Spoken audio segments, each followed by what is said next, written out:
Today we will do 6.1. In fact, we will focus on 6.1, random variable. And then I think we'll use around 2 hours for 6.1. And then we will go to 6.2. Now, 6.2 tend to be on the easy side. The theory is heavy.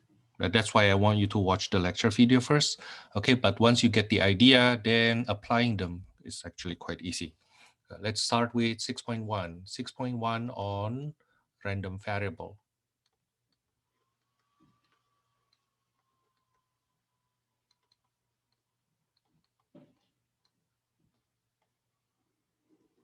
What is random variable?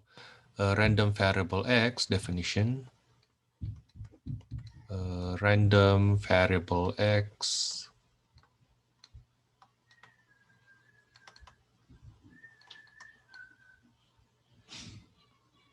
usually denoted by X.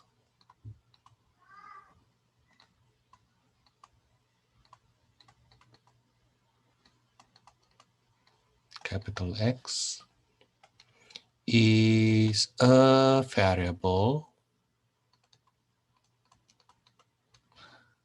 with more than one value.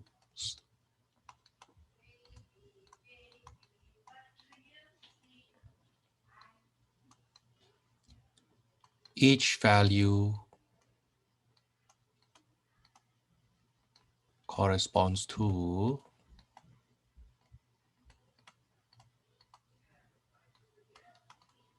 a probability.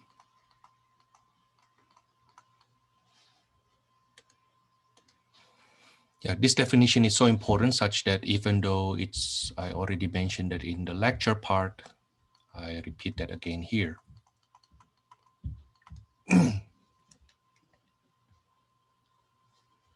Okay, so for example, we have this let X be the number of cars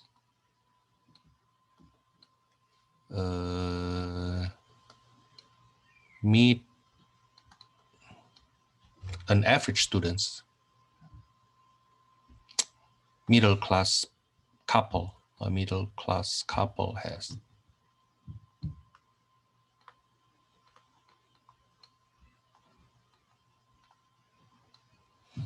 Now, let's say according to our survey, we found out that some couple has no car, some couple have one car, some couple have 2 cars, some couple have 3 cars. Let's say we have that. Now the thing is, it means it's multiple value, right? It has to be numeric. Random variable has to be numeric. Okay, it has to be numeric, and each of them associated to a probability. Let's say I make up numbers here. Okay, let's say the number of cars 0, the probability is 0.2. Number of car 1, let's say 0.3. Number of cars 2 is 0.4.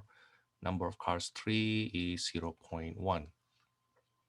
Now the total of the probability has to be 1.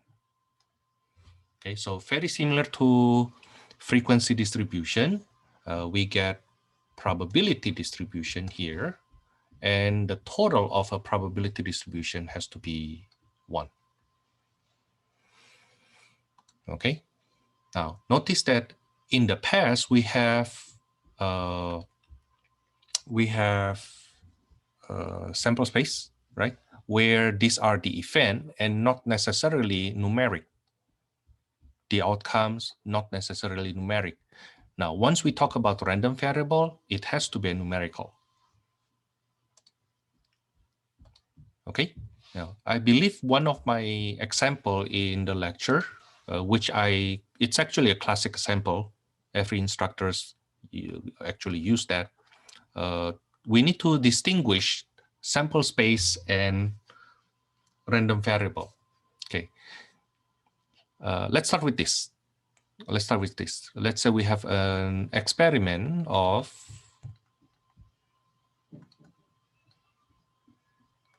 the experiment is tossing a coin, a fair coin twice.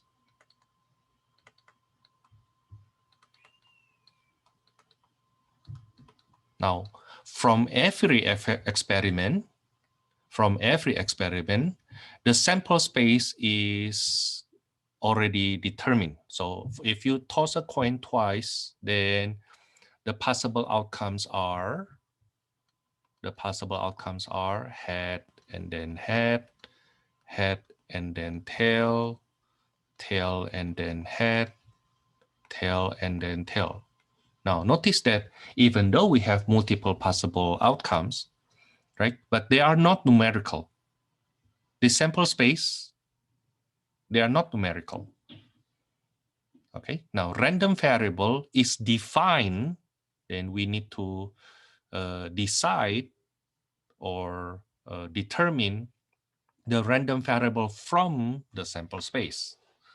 For example, then we decide let x be the number of heads.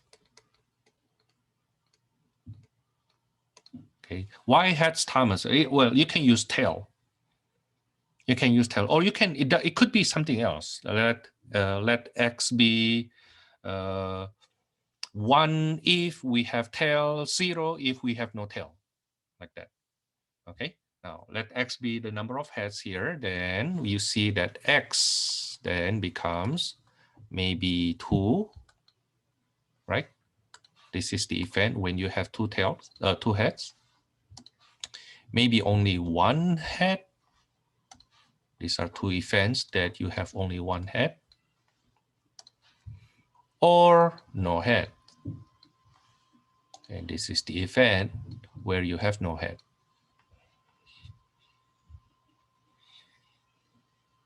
Okay, now then you see the probability distribution then becomes of that random variable is x0, 1, 2 with probability. What is the probability that we have no head? The probability of not getting any head. Yeah, because this is a fair coin, then you will see then the probability to get tail is actually 1/4. Yeah, each of them will have probability 1/4 in this sample space. Now, then the probability to get only one head is either head tail, which is 1/4, or tail head, which is another 1/4. So the probability to get one head is 2/4. The probability of having two heads is 1/4. Notice that when I add them, I get 4/4, which is 1.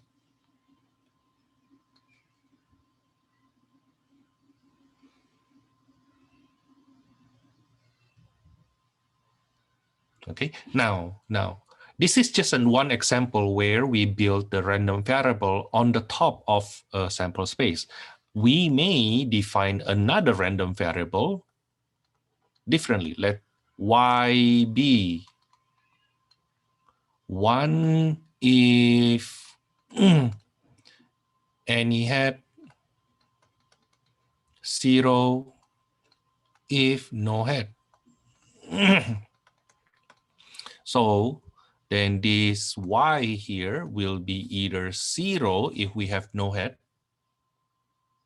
or 1 if we have some head.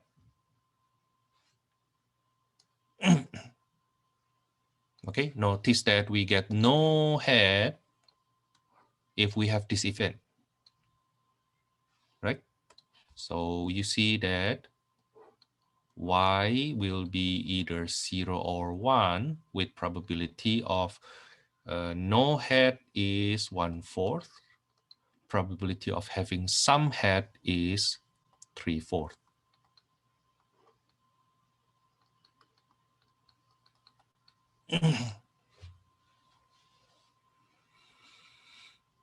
Okay, my emphasis is a random variable has to be numerical, multiple value, and each possible outcome corresponds to a probability. So let's see a frequency distribution. I'm sorry, a probability distribution. Let X be the payout of a game. So you play a game. If something happen, you get what? If another thing happen, you get what? Okay, and X be, let's say you win, you lose $3 if what? You win nothing if what? And you win $5 if what? Okay, and we get the probability, let's say,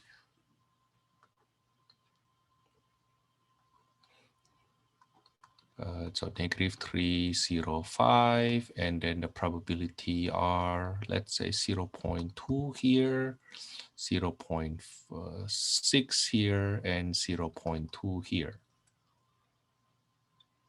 The total has to be 1.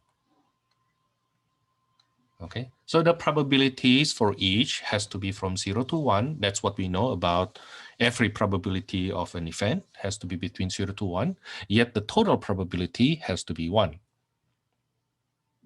So imagine if you play a game, imagine if you play a game like you spin a circle, right? And then they give you this. I just make up a game right now. I make up a game. Yeah,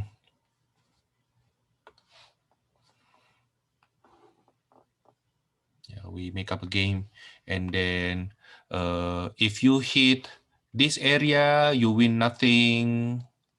If you hit this area, you lose $3. And if you hit this one, you win $5. And then you spin this circle. Okay. Then we know probability of getting of losing $3 is because the area of that sector is only 20% of the circle. Okay, you must have seen this spinning wheel lottery thingy, right? Okay, now then you see that we actually have a probability distribution right now where these are the possible outcomes in numerical value, and these are the probability. Okay. Now, so that's random variable. I have to say this.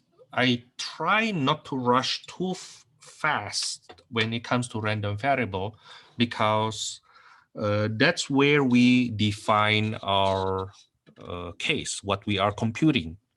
And it is very, very common that students, especially at this level, including me, confuse sample space and random variable. Now, the thing is, sample space is automatic from an experiment. Once you tell me an experiment, then I know the sample space. Okay? Then I know a sample space. Suppose, for example, another one, the last one. Suppose, for example, this one may be heavy. Okay? Let a family with 3 children. Let a family has 3 children.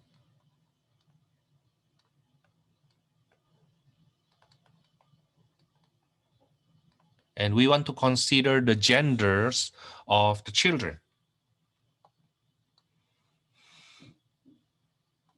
We want to consider the gender of the children. Then how many possible outcomes there? There are 3 children. Okay.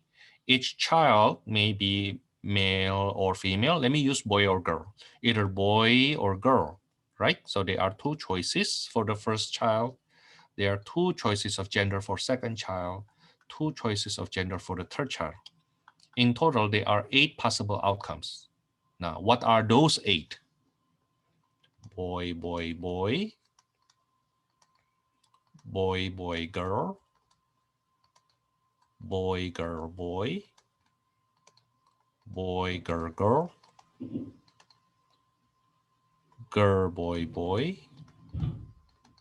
girl, boy, girl, girl, girl, boy, girl, girl, girl.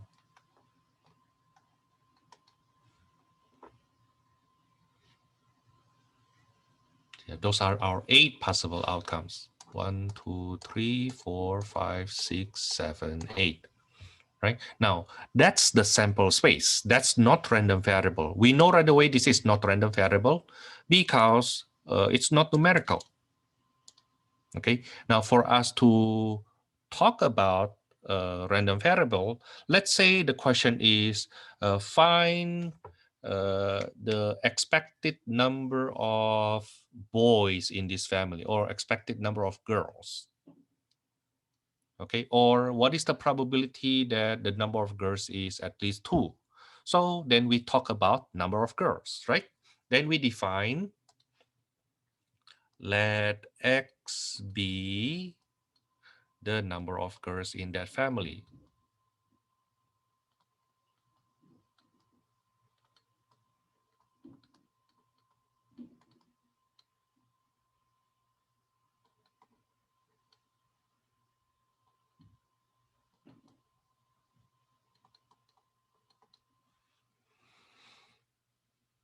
Now then you see that the number of girls may be 0.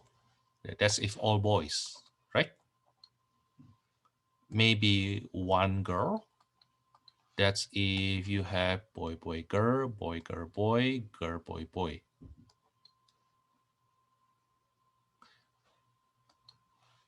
Maybe 2 girls. That's if you get boy, girl, girl, girl, boy, girl, girl, girl, boy. Or 3 girls, which means all of them girl. It's this one. You see? Why do we use girl, Thomas? Why don't we use boys? Again, depends on the context. What do they ask? If they want to ask the probability of having 2 girls, then you talk about random variable for the number of girls. Okay, if all of a sudden they ask the number of boys, then you need to develop another random variable for boys. In other words, from one sample space, from this one sample space, you can develop many random variables, depends on how you define it.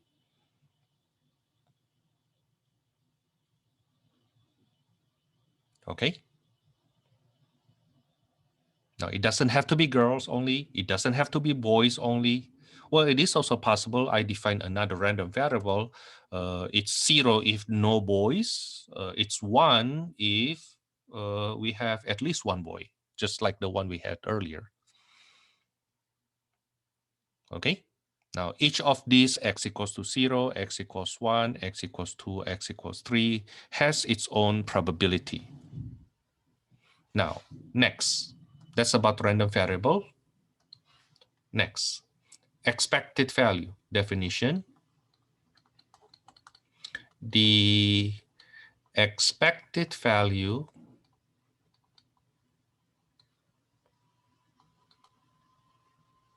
of x denoted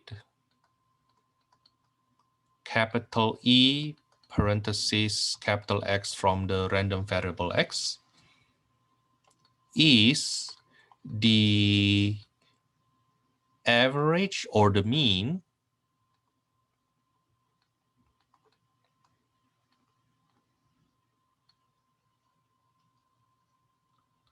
of the value x if the experiment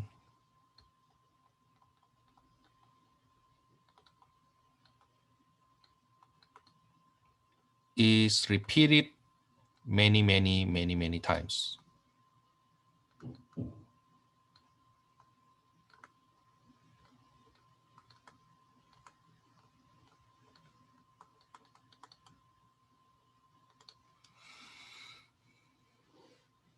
Okay, now this expected value, because it is an average, therefore expected value of x is also denoted by mu sub x or simply mu. The notation is the sum of px. Now we have learned the summation notation in the first and second meeting. And you still have my lecture, and of course you can watch my discussion in the past. We did that also in our test 1, right? Okay, this is basically means you add the product of all those px. So suppose for example, if we go back to that example 3, where we have x and p, the number of cars, I think 0. What 0.2, no, the payout of a game, -3,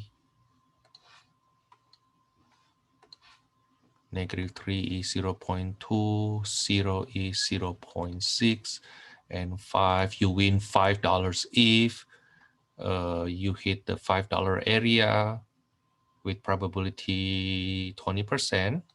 Then what is the expected value? If you play this game, then in the long run, if you play this game many times, on average, how much you win per game? We will compute that by finding the expectation, or basically the average. Px equals to the one here, -3 times 0.2 is -0.6. 0 times 0.6 is 0. 5 times 0.2 is 1.0. When we add is 0.4. Okay, so in long run, if you play this game many times, then on average you win $0.4 per game. In long run, sometimes you win, sometimes you lose, right? Okay, but if you compute, you win, lose, lose, win, win, win, lose, lose, lose, win, win, win, win, lose, lose, like that. In the long run, then how much you will win if positive, lose if negative, on average. Now, in this case, you see that you will win 40 cents on average in long run. In reality, however, when you play this game in casino, usually the expected value is negative for us. Okay. Now, let me ask you to compute the expected value of the following probability distribution. Suppose we have this. Supposed to be easy for you. Yeah, I expect this part to be easy for you.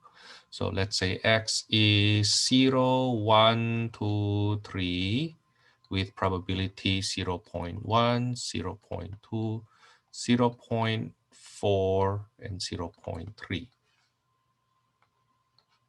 Whatever that x stands for. Okay, can you find the expected value? Or simply the mu?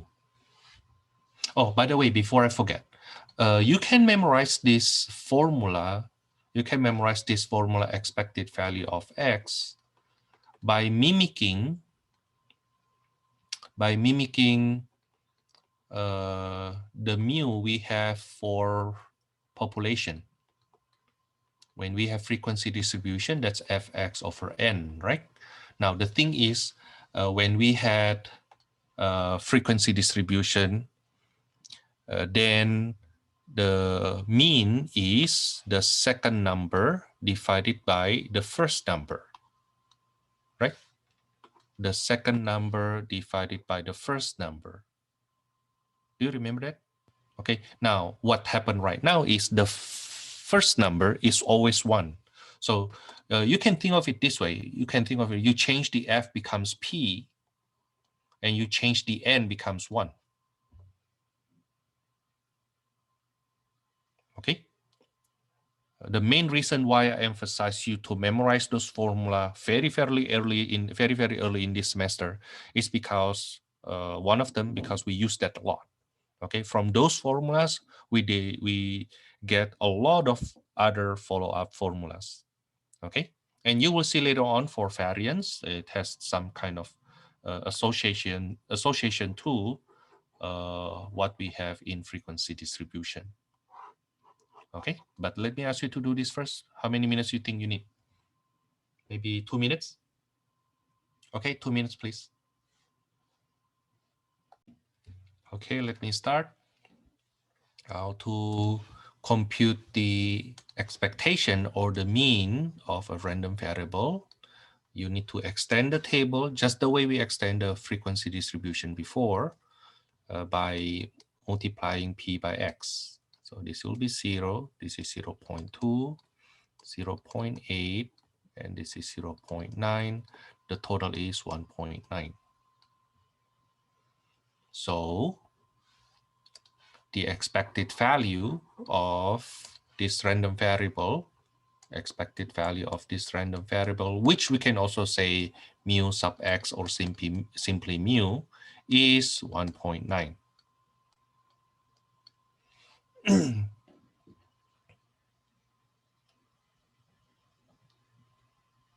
Suppose this x, we can make up a lot of stories from here, okay? That's why I don't want you to focus too much on the stories yet.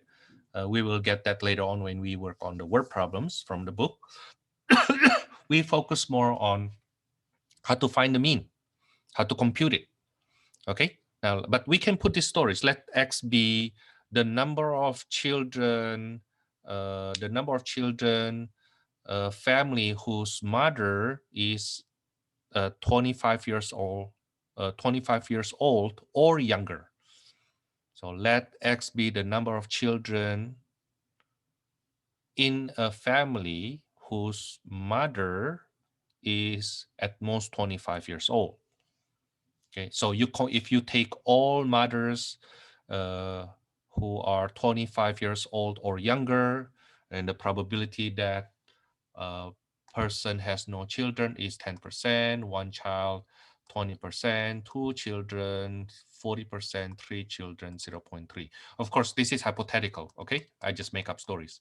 Now then on average, in a family whose mom is 25 years old or younger, on average, how many children you expect them to have? And that will be 1.9 children, like that. Okay, now next, let me do it next to it. Maybe below. How about variance? Definition.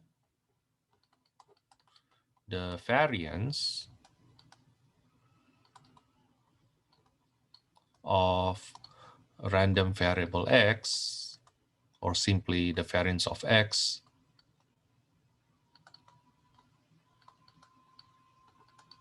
denoted by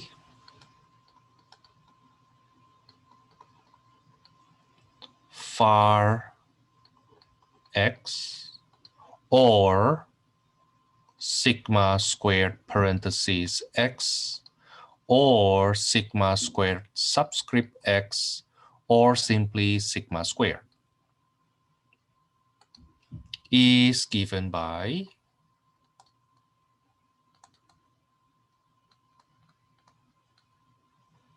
the variance of x is equal to the sum of px squared minus the square of the sum of px.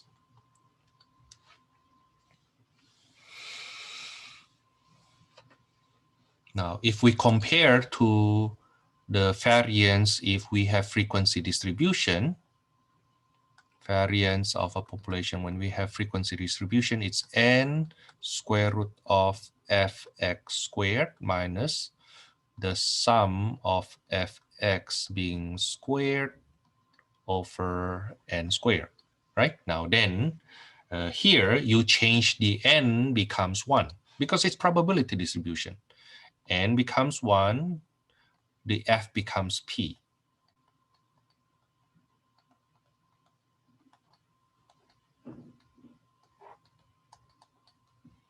Okay, so that simplifies to be the sum of px squared minus the square of the sum of px. Now that's how you can memorize that. Of course, during your test later on, in your test 2, you can use cheat sheet, right? So it's even easier to, you don't really need to memorize that. But I believe you should practice so that you know what to do when you have such question. Okay, now how do we compute the variance of a probability distribution? Let me continue from what we have up here. Let me lasso this and then copy paste below.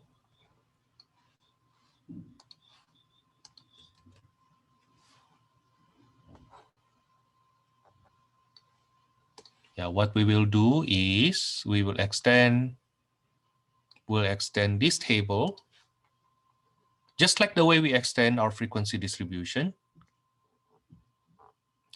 with x squared and then px squared.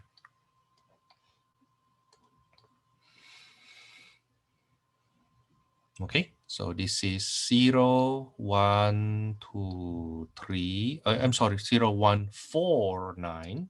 Yeah, because x being squared, right? 0, 1, 4, 9. Now, then for each x squared, multiply by the corresponding probability. So this guy multiplied by the corresponding probability. This guy multiplied by the corresponding probability. This guy multiplied by the corresponding probability, so on and so forth. Okay, now the first one, 0 times anything is 0. 1 times 0 0.2 is 0 0.2. 4 times 0 0.4 is 1.6. 9 times 0 0.3 is 2.7. Okay, that's how we get those. Multiply the x squared by the corresponding probability. Now then, we add those, we will get the sum of px squared. What will that be? 5, 1, 4. So it's 4.5. Now then, what will the variance be? The variance will be 4.5. If you remember, the first times the last minus the middle square. Do you remember that? The first times the last minus the middle square. But the first is always 1, right? Okay, so 1 times 4.5 minus middle square.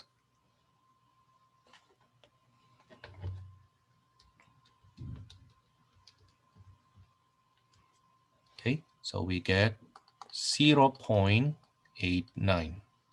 Now, what is the standard deviation? The standard deviation is denoted by sigma of x or sigma x subscript x or simply sigma is the square root of that.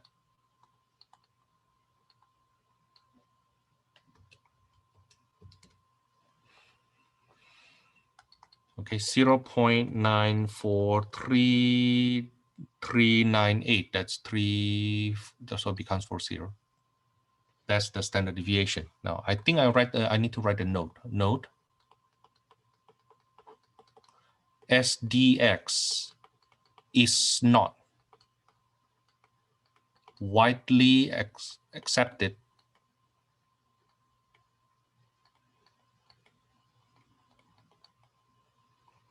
as the notation for standard deviation.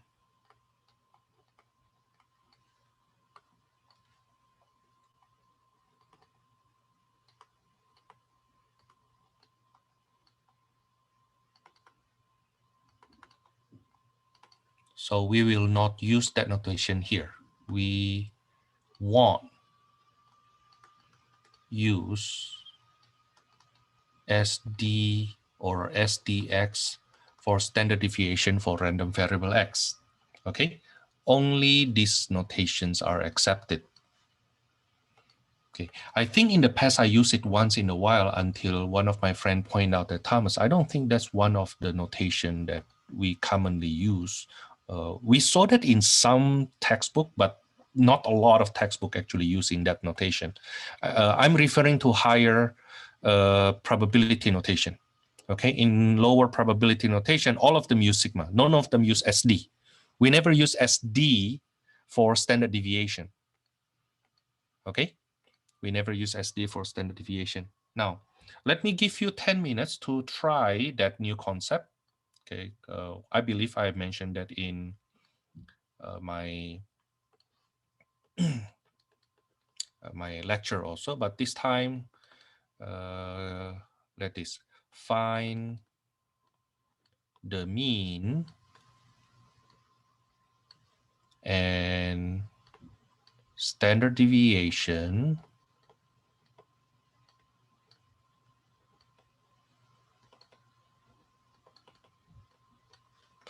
of the following probability distribution.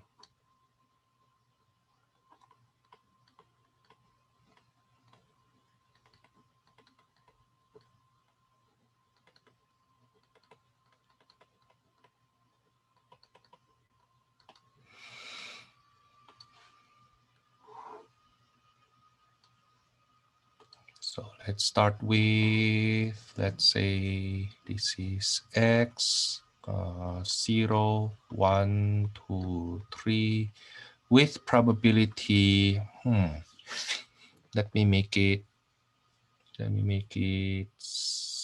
0.6, 0 0.3, 0 0.07, 0 0.03. Okay, let's say probability distribution of x, which is the number of passenger in a car, number of passenger in the sedan.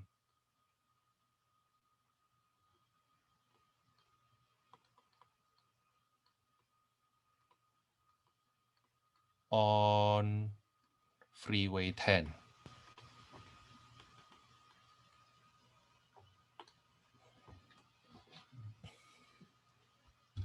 Okay, let me give you how many minutes? 1, 2, 3, 4, 5, 6, 7, 8, 9. So let's start again at 5:03, 10 minutes from now. But please do this though. Okay, please do this. Okay, while waiting for you, I assume you are working on that. While waiting for you, I will also start working on this. So you just continue with your work and then compare yours with mine. The total is 1, supposedly. And then I do the first extension, px. That's 0, 0 0.3, 0 0.14, 0 0.09. That's 0 0.53.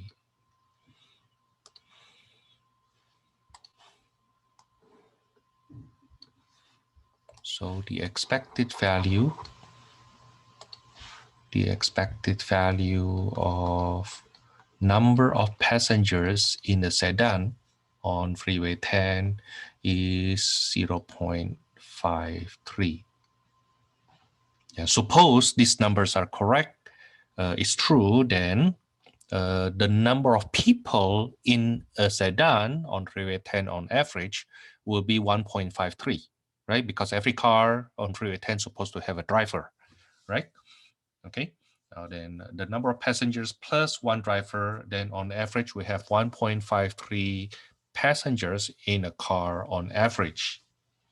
Now suppose then you have 1,000 cars, 1,000 sedans there, then how many people there? How many people you expect to be in those cars? Well, we can compute that because we get the expected average, right? The expected value of number of passengers. Let me continue. X squared, and after that we will do px squared This is 0, 1, 4, 9. This is 0, 0 0.3, 0 0.28, 0 0.27, 0 0.75. Oh no, 0 0.85. That's 0 0.85.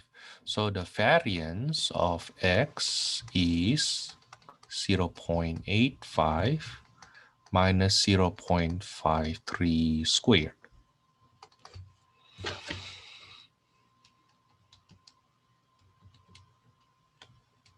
That is 0 0.5691.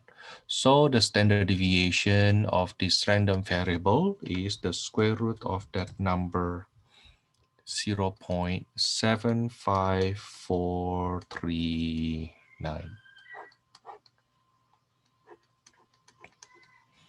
Okay, now please confirm if that's the same to what you have.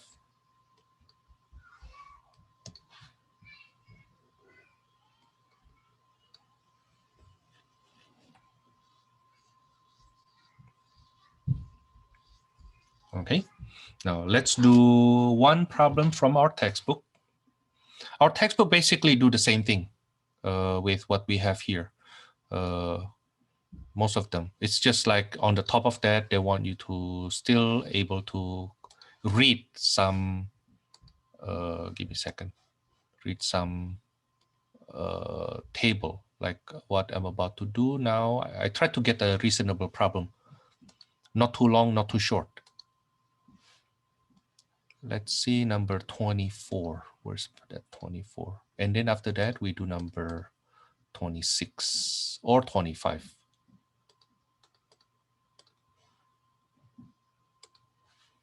So number 24, rental units.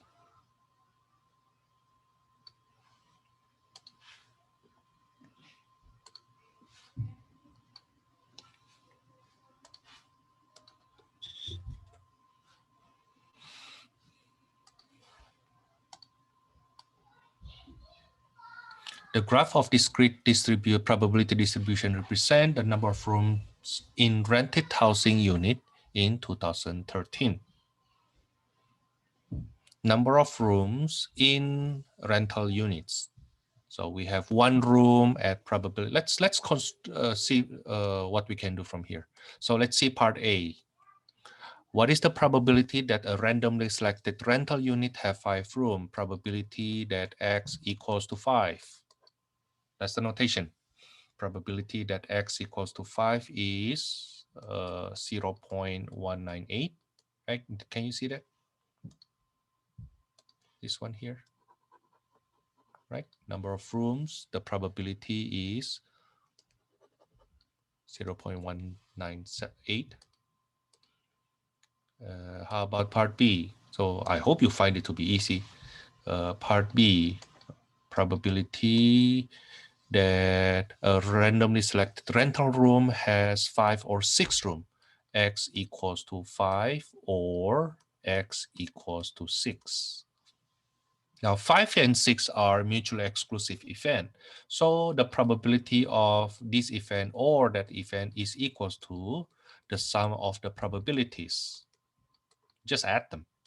It's 0.198 plus 0.103.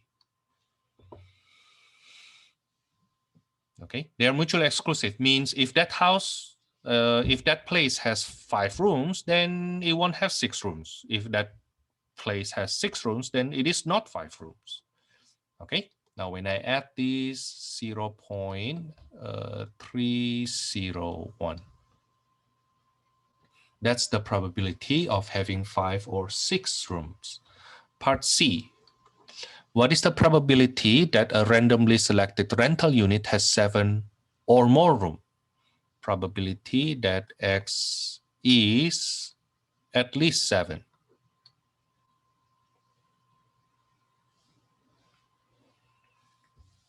At least 7. Then that's equals to probability that X equals to 7 plus 8 plus 9. okay, which is 0.039 plus 0.018 plus 0.008. 0.0, that's 26, 0.065. That's for part C.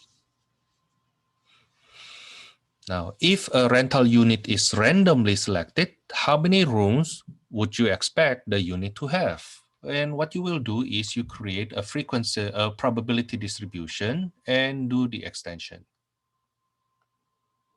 But right now it's a big one, like X, 0, 1, 2, 3, 4,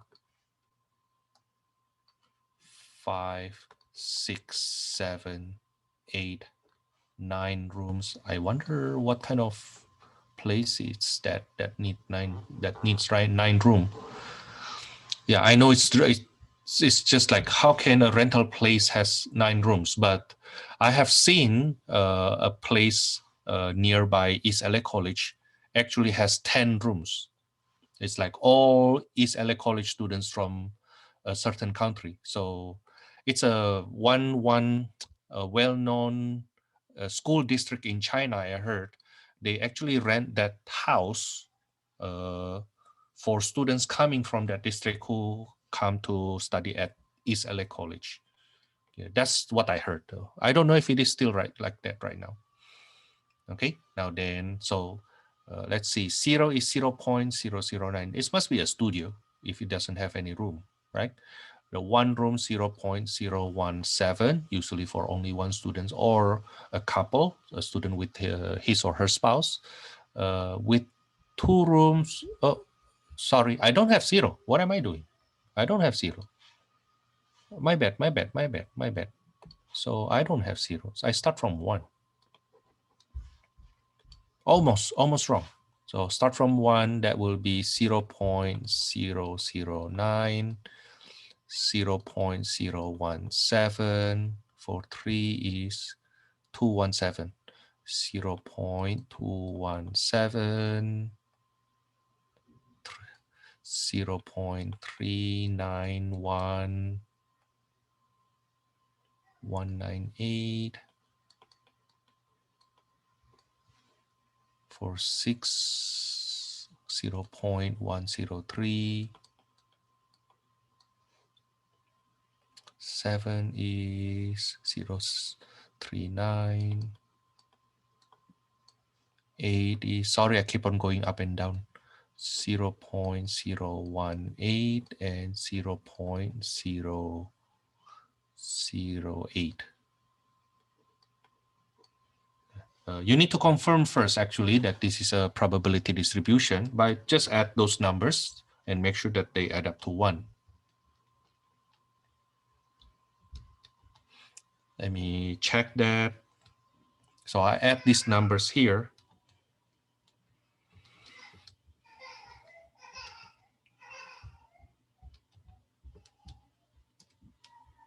Hold on. Did I type something wrong?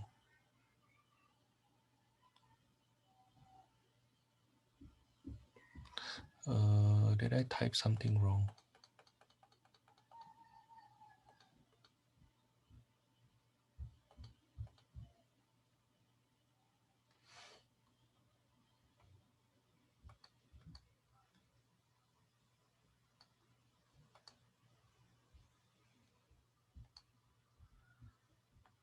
Oh.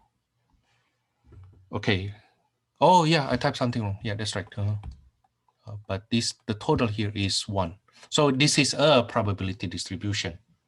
Now then, if we want to compute the expected value, then we need to extend this table, okay, with p times x. Okay, 0.009, 0.034, 0.651. I give up on this one. 15.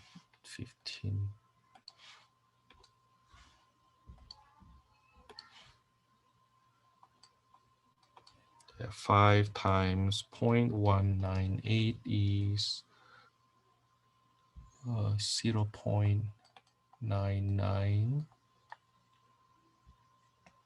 This is 0.618,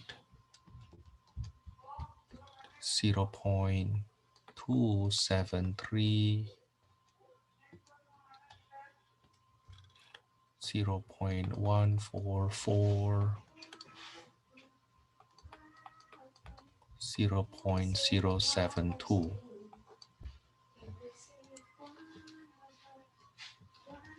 So I will add this.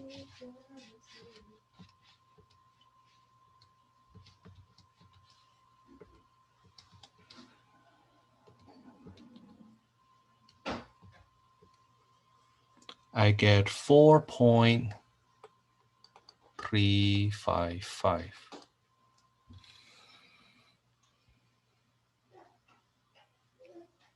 So for part D, the expected value, number of units of a rental is 4.355 rooms. So what is the purpose of doing this? Suppose then they say in LA City we have, or in one city, one small city, the city of nowhere, they say there are 2,000 rental rooms, then 2,000 houses that for rent, then how many rooms do you think available there? If you have 2,000 houses for rent, then you will multiply by 4.355. That's the number of rooms available. Okay, assuming each room takes at most 2 people, then you will say that this number of available rooms, all this data here tell us that we can accommodate approximately 16 to 17,000 people. Okay, now I'm not going into political, but I think one of the issue of homelessness that we have at in LA area is because we don't build houses fast enough compared to the increase of number of people in coming to LA or grow in LA or born in LA. Okay, that's one of my opinion. Okay, the government did not encourage building new houses fast enough. That's one. And I was told that it is also because the regulation is way too heavy to build houses, especially apartment, while we really need that. So what happened is this, like if we don't have enough housing, then of course then the price of the houses will increase, okay, because more people fighting for your house, right? Okay, that's my opinion. Okay, but of course that's from what I read. Don't think that this must be true. Okay, no, this is just an opinion from someone who is not really focused on the issue of housing and homelessness. I do try to help people by volunteering and donating to LA Mission, United Rescue Mission. Okay, but we cannot solve the root of the problems until we have more encouragement from our government, local government, especially from city, especially to actually let the some developer build more houses. Okay, yeah, that's my opinion though. That's my opinion. That's for part D. I'm about to do something quite new for you, basically combining what we had before on Monday with what we have just learned. Okay, what we had before, maybe I write it down. What we had above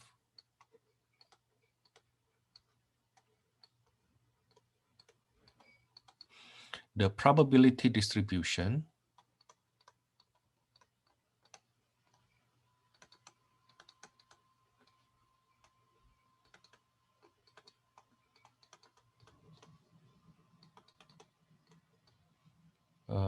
is basically provided.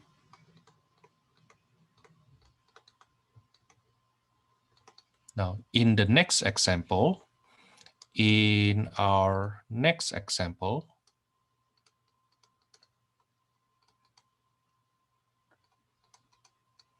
we need to construct the probability distribution.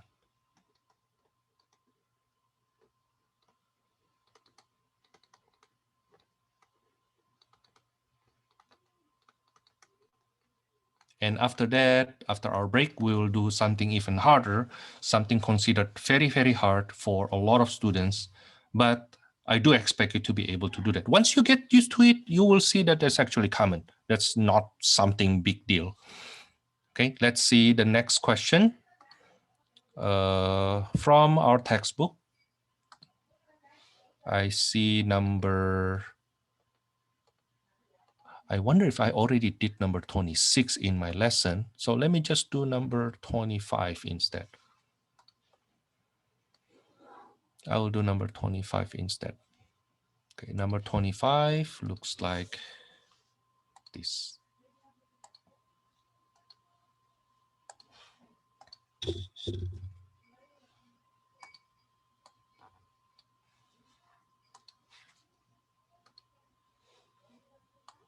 So it's a life insurance. A life insurance company sells a 250,000 one-year term life insurance policy to a 20-year-old female for $200. That's 250,000 for $200. Okay, now the probability that the female survives the year is 0.999544. Probability that she survives for the next 1 year is 0.999544. So the probability that she dies will be 1 minus that, right? Because there are only two possible ways, either that person survive or that person do not get to the 21st birthday, 0.000456. Now, compute and interpret the expected value of this policy to the insurance company. So let X be the value of the policy for the company.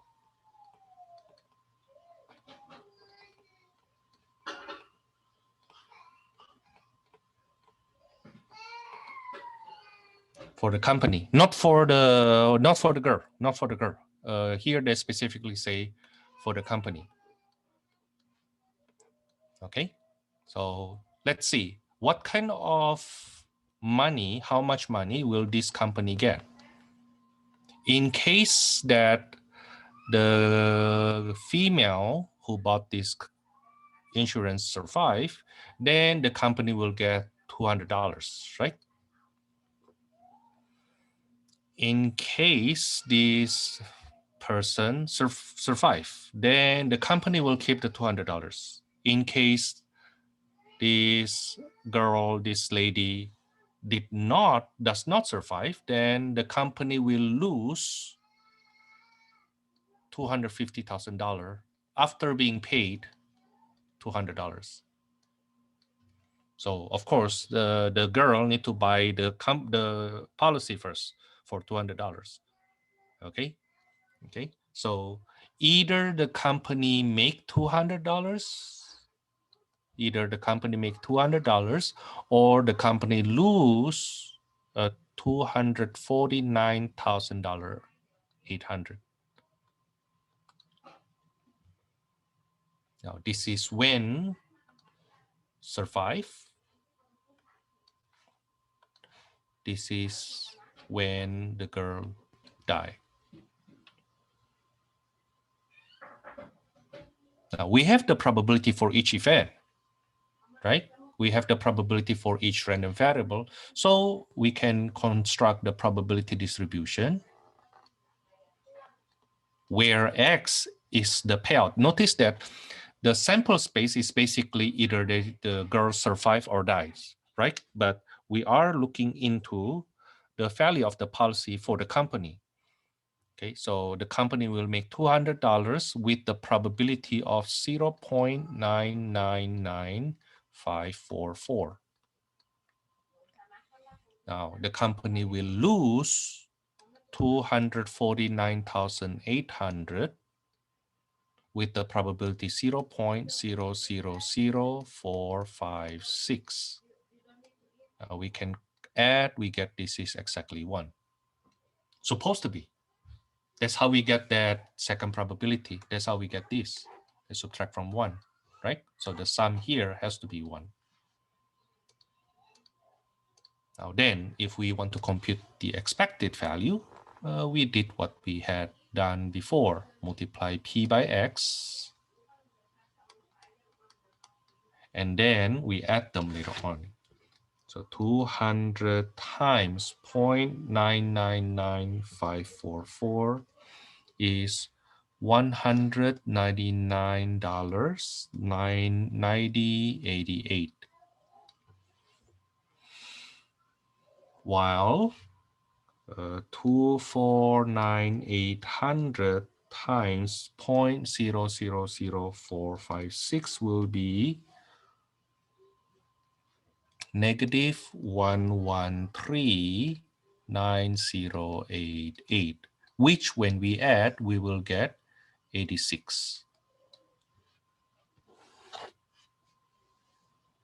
Okay, so the expected value for this policy for the company is $86. Okay, which means on average, the company makes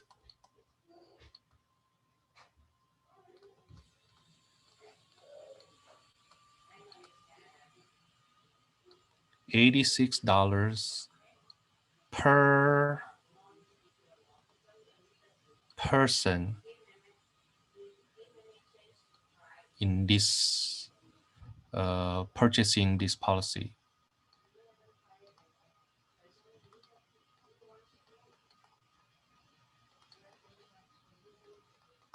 Now, of course, in the case of our pandemic right now, life insurance becomes more expensive because even people at my age has a higher risk to die due to basically higher risk to die. Okay, the lifespan on average suddenly being reduced significantly. That makes insurance company needs to cover their possible loss by increasing the price of their life insurance policy. Okay, now I say that this is the value of the policy for companies. Then what happens if we want to say we want to compute the value of the policy for this girl or her beneficiary? If she survives, she basically lost $200, right? Okay, but if she passes away in the next 1 year, then her beneficiary will make $250, $250,000 minus that $200. So the benefit or the company benefit profit of $86 is basically the cost of the coverage provided by the company for this female.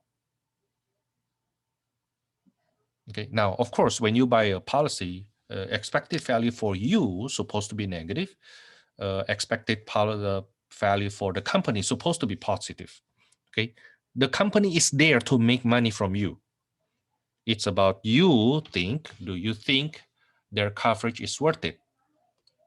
Okay, is their coverage is worth it? And to be honest with you, a lot of insurance company, they try to make more money though.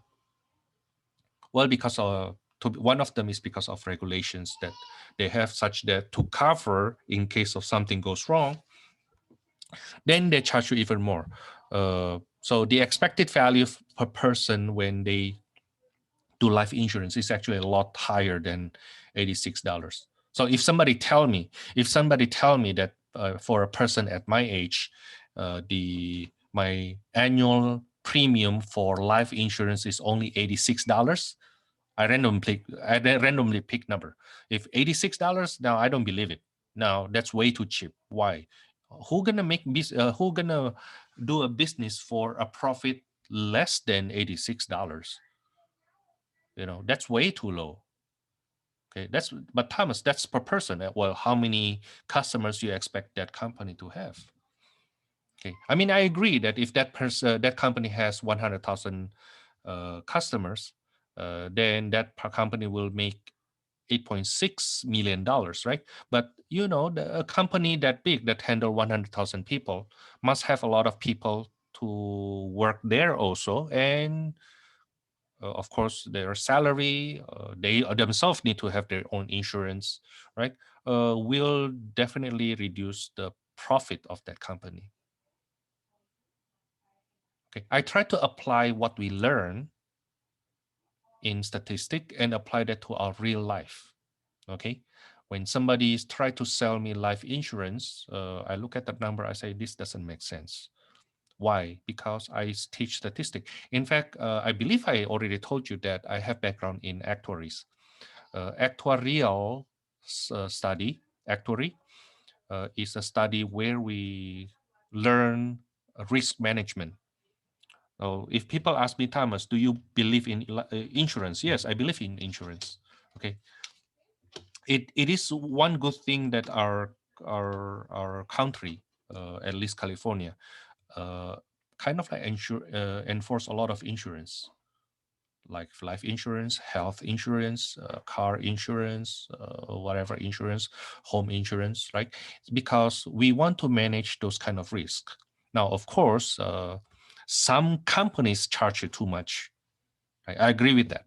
Okay, but the fault is not with the policy of buying insurance. It's about the company trying to make too much money. Of course, they have their own reason. Okay, I'm not criticizing those companies, but I'm trying to show you that there's a benefit behind insurance. Okay, I personally buy life insurance to cover my family, especially my wife. Let me share with you a little bit of me. I think I shared that with in my lesson too. Let me share with you my situation so that you know how then statistics has a big impact in our daily life and how you actually manage the risks that you are exposed to. Okay. 2 point of view, but this is the first one, my personal life. Thomas have a lot of problems. I have a lot of health problems. I have nose cancer around 20 years ago. I should say 18 years ago. Nasopharyngeal carcinoma, but I'm okay right now. I have family history of nasopharyngeal carcinoma. My dad and my brothers have the same cancer. But on the top of that, I have high blood pressure, hypertension. I also have fatty liver. I have depression. Much, much better right now. But still depend on medicine. At least my doctor will yell at me if he finds out that I don't have my medicine regularly. I have cysts as big as a ping pong ball on each of my kidney.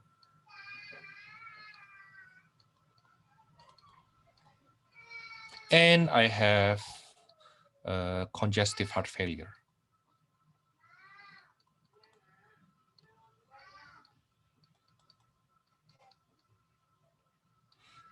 So I buy coverage. What kind of coverage I buy? Of course, the first one, I have life insurance.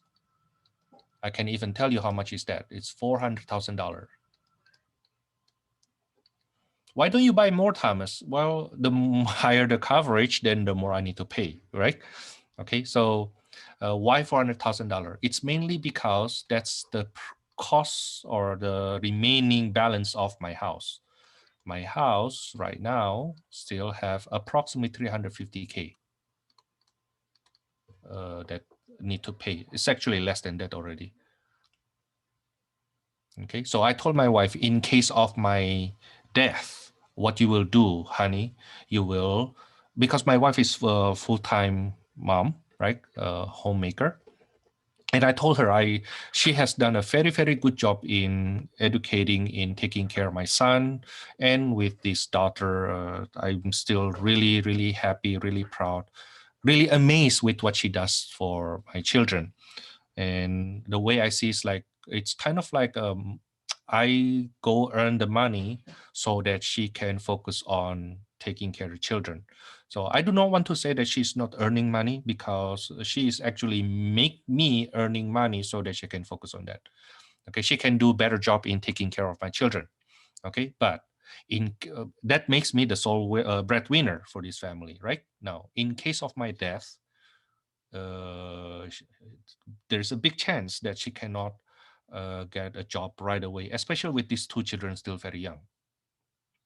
So, in case of my death, I have for this $400,000. Okay, she will get it. What I want her to do: pay off the house. Pay off the house. She will have extra $50,000. That should be enough for her and my two children to survive for 1 year. In that 1 year, she can adjust. Okay, either she, and it's up to her, whatever she wants to do. I mean, our vow already expired once one of us passed away, right? Okay, so in case of my death, then she could sell this house. So she pay off the house and then sell it.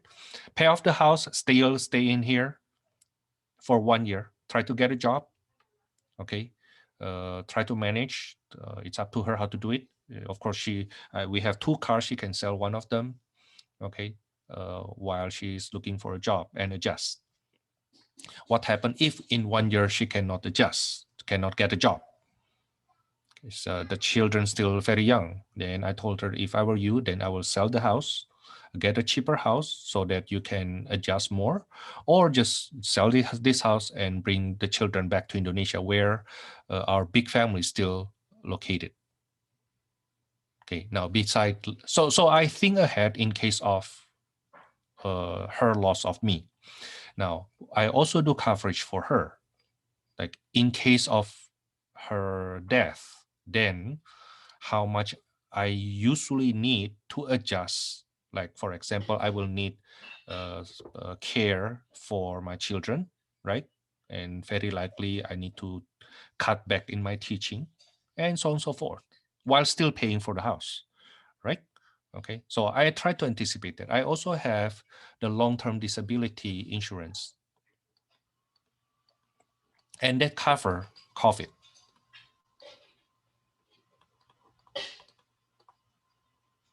So actually one of the worst case you can be is like, you don't die, but you cannot do anything. You suck up all the resources of the family. Now, I don't want to be in that situation, especially because I'm the breadwinner. Now, I'm not saying those people in that situation is bad. No. Okay, I'm saying that as a breadwinner, okay, the worst case can be is that I don't die, therefore my wife cannot get the life insurance, the money. But at the same time, I still use the resource that I supposed to provide actually. So I have long-term disability insurance on the top of other insurance from the government. Okay, so I have this kind of coverage in case something goes wrong with me. Okay, now you can also think about that. Now, I'm not saying that you need to have life insurance right now. The amount of life insurance that you need to purchase actually depends on the the burden your family will need to take care in case of your death. Like if you are not working yet, and your family not depending on you yet, then your life insurance is not really necessary. And even if you want it, it doesn't need to be a big money. Okay. If you are not a breadwinner, but you have a life insurance of $1 million, then you actually prone to somebody try to kill you. Maybe you don't want to be in that situation. To be reasonable, yeah, okay, be reasonable. From here, we also see something very, very strange that happens in our society. So this is my personal story I told you, right? Now I'm going to shift to another point of view. This is my point of view. Not a lot of people agree with me, but this is what I think. Okay. Have you seen people, sometimes teenage,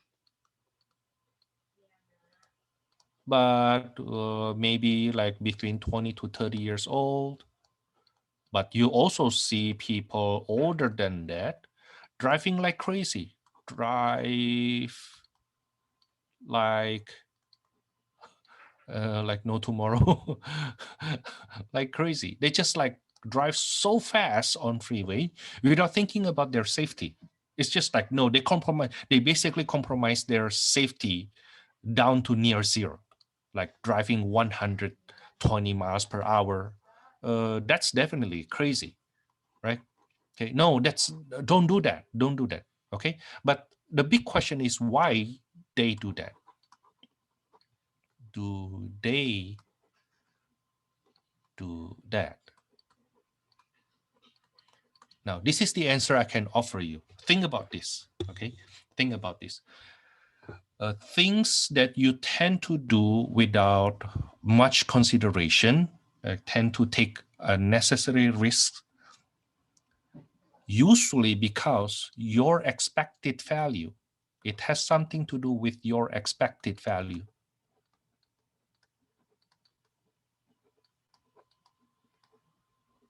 Personal expected value.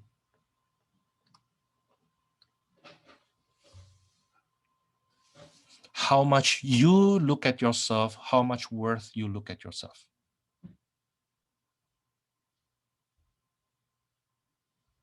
Hold on. That's for number 26. I'm sorry, I just get your number 25 and 26.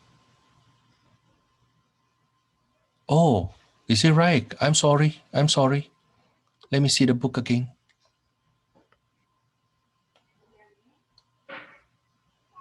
I only use based on what we have here, though. On number 25, right? On number 25, 250,000 for $200. Yeah. Yeah, I quote from number 25. The value for women is 210. I don't see that here, though. Yeah, I don't see that here for number 25. Well, I copy paste. You see that I copy paste from the book. It's 210. I mean $200. Okay, that's why I use $200 here, not 210. Okay, I thought it was 220. I'm sorry. I thought the value for life insurance is 250K. I was just trying to go back and see. You know how you did the range from 200 to 250 on 200 to yeah, on you highlighted it in blue. no, not 200 to 250. No, it's 200 minus 250,000. Okay, got it. Okay, sorry, I was looking at the. Okay, that makes sense. Because she for her to get to that policy and get paid $250,000 in case of her death, she needs to buy that policy first. Okay, so the company get the $200 before paying $250,000. Oh, I see. Okay, so you're doing the net value of. Yeah, okay. so that's subtraction. Okay, that's a subtraction. Okay, thank you. I'm sorry, I didn't mean to interrupt. No, that's okay. Okay, thank you. Mm-hmm. Yeah, so here's the thing. Why people, I'm telling you this because so that you look at yourself. Okay, and especially how we raise our children. Okay, those children, teenage, why some of them dare enough to do dangerous stuff, they kind of like steal their parents' car and then drive around, and why some kids will not do that. Well, because they themselves have their own personal expected value. It's built in regardless you know how to compute expected value or not. Okay, like if I am someone who has nothing else to worry, okay, I live for myself, right, and I can enjoy myself. Okay, I have no family, and I mean not no family here, no family in Indonesia. I live alone. Okay, then I don't think I will buy a house. Honestly, I don't think I will buy a house. I will just rent a house and then enjoy my life and do even more dangerous stuff. Why? Because I live just for myself. But once you start thinking that, you know what, Thomas, you have a family. Okay. And to be honest with you, I told you I drive Prius, right? But my Prius actually run quite fast if I make it into with the booster, you know. If I kind of like charge that, I can that car can run as fast as BMW. Uh, uh, I tried before. I tried 140 on that car, okay, on Prius, believe it or not. Now, of course, I did it once, okay, only just to try that car, how strong that car, right? But will I do that regularly? Will I do it because somebody challenged me? No, I will not. Why? Because every time, the temptation is still there though. When people just drive like next to me, like suddenly like that, I was just like, what are you trying to show, man? You know what, I can drive that fast too, you know, I have my guts too.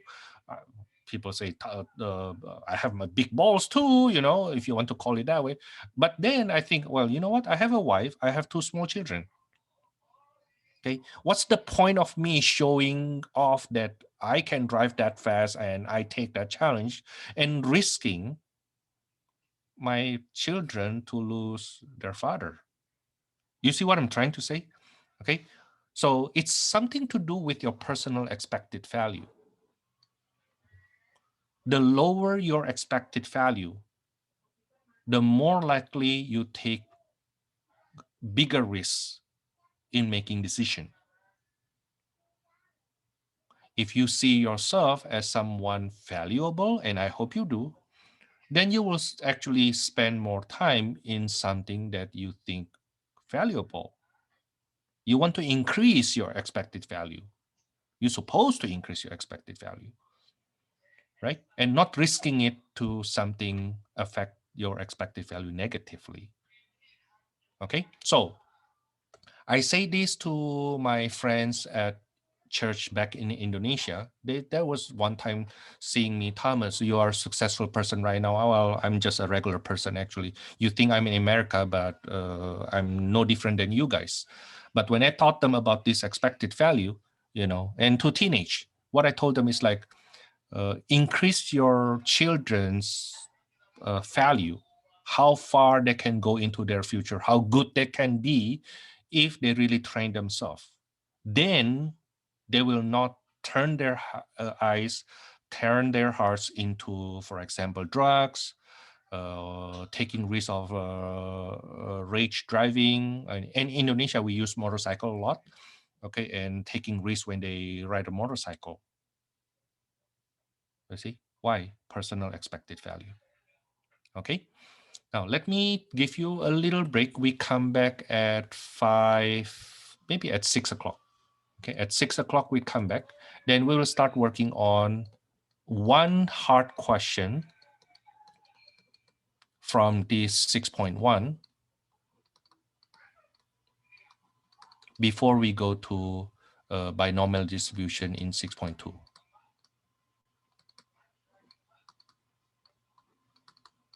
Okay, see you in 10, 12 minutes. Okay, let's start. The following question, like what I promised you earlier, will be on the hard side. Of course, this because the first time you see it. Okay. For example, a bus tar consisting of 9 men and 12 women decides to form a group to handle the administration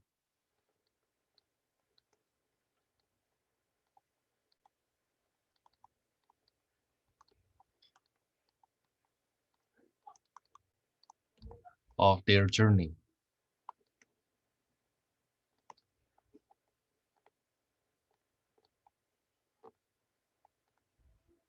Okay, so you imagine that you have a bus, a small bus, let's say of 21 people. Okay, and they go around to different states for having fun for their spring break, let's say. Okay, but then because they need to go to different places, they need to pay this, they need to pay that, they need to show the, give these informations to the hotel they live, they need to pay for the entertainment they go to. Let's say they go to a zoo, go to a museum, so on and so forth. Right now, instead of everybody need to do their own stuff, then they decide, you know what, let's just have a group to take care of those, right? And uh, this group will be a group of 4, let's say, of 4 people. We want to have a group of 4 people. So from these 21 people, they will select 4 people. Okay, and the question is construct the probability distribution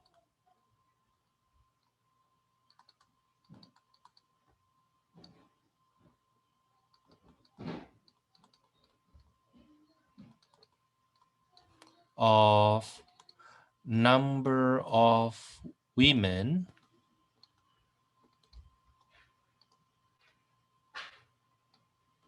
in the group. So suppose they want to have a group of 4, right? And then they randomly pick 4 people. Then let's see what is the probability distribution for the number of women in the group. We start with this way. Let X be the number of women in the group.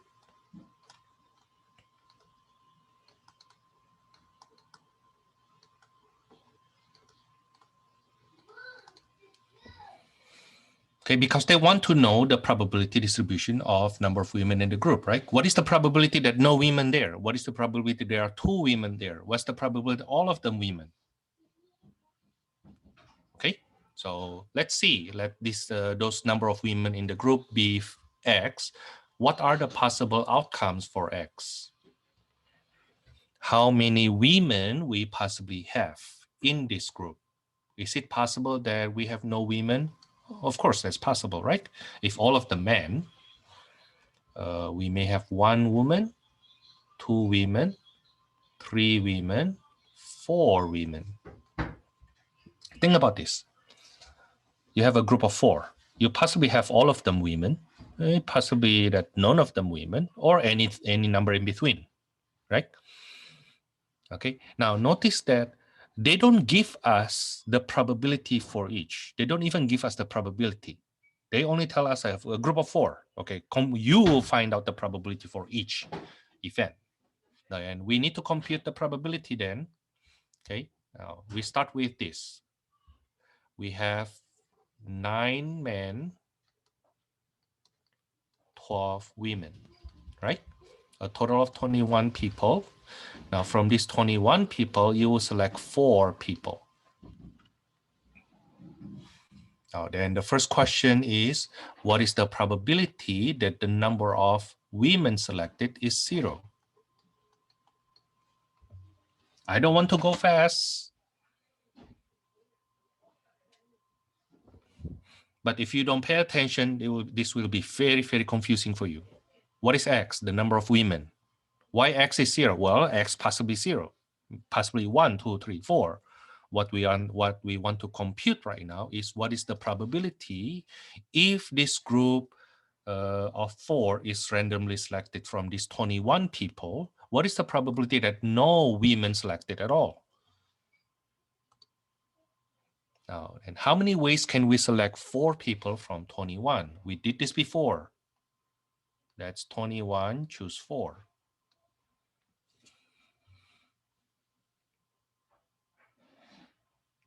Okay, now to get no women means all 4 of them are men.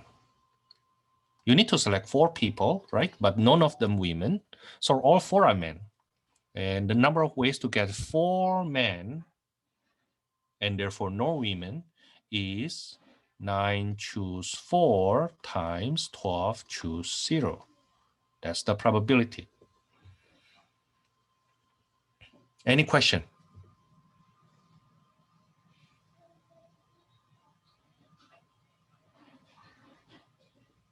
We can compute that later on, but I want you to I want to make sure that you understand first how I get this. To compute that is easy. You just use your calculator. 9 choose 4 is what? Okay, 12 choose 1 is 12 to choose 0 is 1. 21 choose 4. You just use your calculator. That's not a hard one. But how do you get that 9 choose 4, Thomas? How do you get that 21 choose 4 on the denominator? Any question?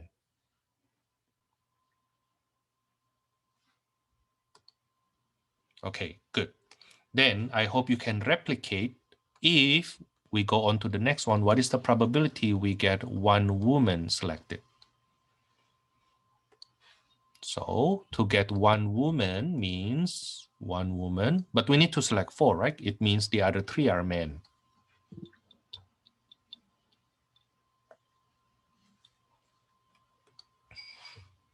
How do you get the denominator again, the 21? Can you go over that? We have 21 people. You need to select 4 from them. How many ways can you do that?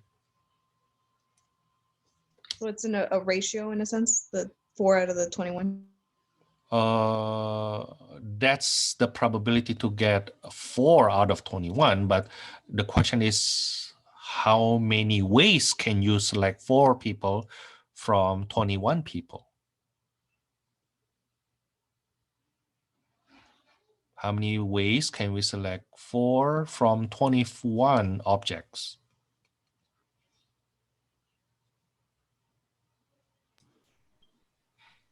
That's something we did on Monday. Okay, that's something we did. So maybe you look back into that combinations, the number of ways to select 4 from 21 people. See, I can do it for you, but just like there are 21 people. 3, 4, 5, 6, 7, 8, 9, 10, 11, 12, 13, 14, 15, 16, 17, 18, 19, 20, 21. Okay, now how many ways can you mark 4 of these? This is one way. Okay, so there are 21 people, right? And you choose the first 4. That's one way. Another way is this. A group of 4, 1, 2, 3, 5. Another group of 4, 1, 2, 3, 6. You see? Okay. Now the thing is, how many ways can you select 4 from these 21 people? This is one group. This is another group. Another group of 4. There are so many ways. It's not just 21 divided by 4. You definitely 21 divided by 4 is only 5 something, right? This is a lot more than 5. Okay, so no, it's not 21 divided by 4. Okay, not 4 over 21 either. No, it's not. Yeah, that's combination, by the way. That's from combination. Okay, so take a look again on the combinations that we did before.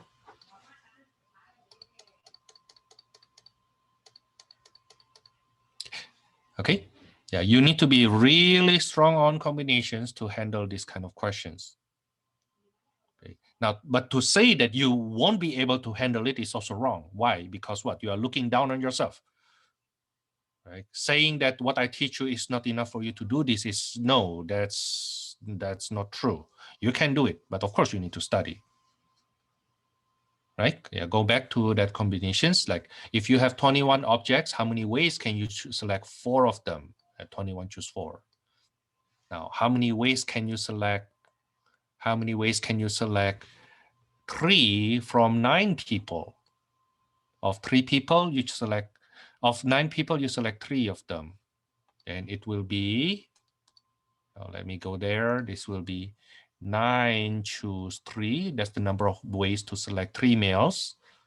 Times 12 choose 1, the number of ways to select 1 male from those 12 male, 1 female from those 12 females, over 21 choose 4, the number of ways to select 4 people from 21 people. Okay, I don't compute the probability yet, like as a number right now. I just use notation. That's the concepts. Okay, we do the number later on. I want you to be able to replicate this first. Okay, why the denominator 21 choose 4, Thomas? Because we have 21 people. We need to select 4 of them. Now, how many ways can we select 4 people from this 21 group of 21 people? That's 21 choose 4. Okay, now I will go on. What is the probability to have 2 women in that group? So if the number of women is 2, then the number of men must be 2 also, because the total has to be 4, right? And so on and so forth. I would like you to compute this. Probability that x equals to 3 is what? Probability that x equals to 4 is what? The hard part is actually here. For this question, the hard part is just to construct the probability distribution. Yeah, you continue with those, okay? Let's do the notation first. Continue with those, do the notation, and then we will construct the probability distribution. Those are only to compute the probability, not the probability distribution yet.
Okay, can anybody help me? What will this be? Probability of x equals to 2.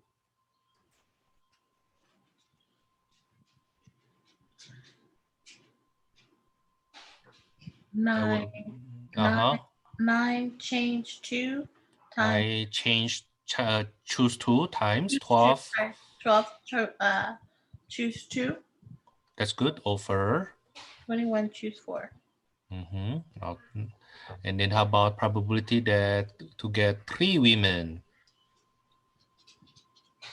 9 choose 1 times 12 choose 3. Okay, good, over 21 choose 4. And then 9 choose 0 times 12 choose 4. That's right. Okay, now 9 choose 2 is 4 times 9, that's 36. 6 times 11, that's 66, over 5, 9, 8, 5. 36 times 66 is 2376.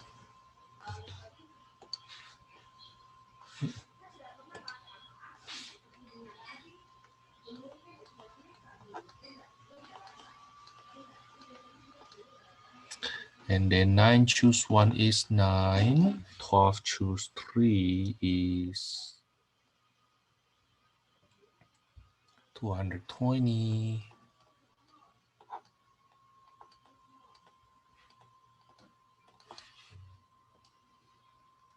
That's 1980 over 5985. And the last one, this is 1 times 12 choose 4 is what? 495.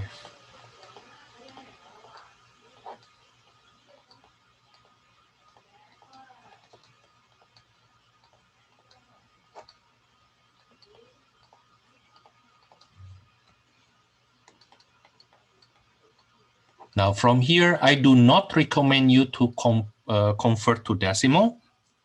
You can, but converting to decimal may take a lot longer time.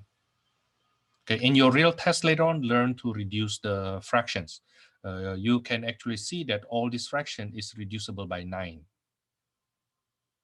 Okay, but suppose we don't make it fraction. We just make it decimal. Then what will that be? Then 126 divided by 5985, that is 0.02105, 5 decimal places, right? 1008 divided by 5985 is 0.16842. I think you did it right, Adrian, right? Yep. Good job. And then 2376 divided by 5985 is 0.39699. And then 1980 divided by 5985, that's 0.33083. And finally, 495 divided by 5985 is 0.08271. Make sure it is a probability distribution by adding them. Okay. Now, there are times, one of the reasons why I don't think it's a good idea to change them to decimal is because you have 5 decimal places, right? And all of these are actually rounded number. So there is a chance when you add them, they don't really add up to 1. Maybe 0.99999, almost 1, or 1.00001, like that. A bit more than 1 or a bit less than 1. Okay, it is possible. It is possible. Now, I believe in this case, if you add them, they happen to be exactly 1. You can try, but at least you know, we know for sure that what we are actually adding are actually these. We add these numbers here. The total is supposed to be 5985, which is the denominator, which therefore make it equals to 1. You see what I mean? If we are adding these fractions,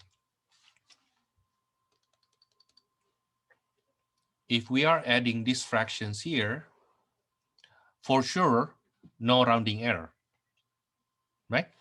The one we had here already have rounding error, and the total have a compounded rounding error. You see what I mean? Okay, now in this case, that the rounding error that we had, they happen to cancel each other at the end. So when you add this, you get exactly 1.000.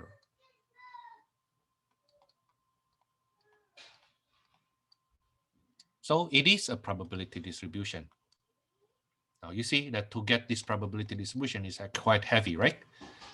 Where is it heavy? Well, you need to construct that yourself. You need to compute the probability for each possible event. basically need to start from the very beginning. You need to define your own random variable and think of what are the possible value of those random variable, and then compute the probability of each random value of random variable. Now you see why this is difficult, because you have to do everything yourself. Okay.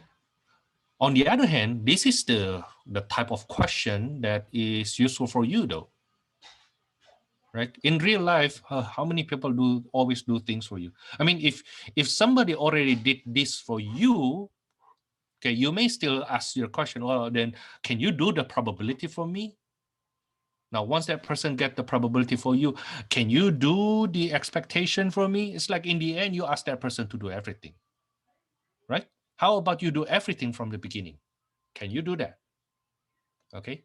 And one key character that you need as if you are later on being employed, is that can you do things that other people cannot do? Okay. My sister's boss say this a lot of time to her, and not to me. I happen to know her boss because my sister get that job because my friend worked there before.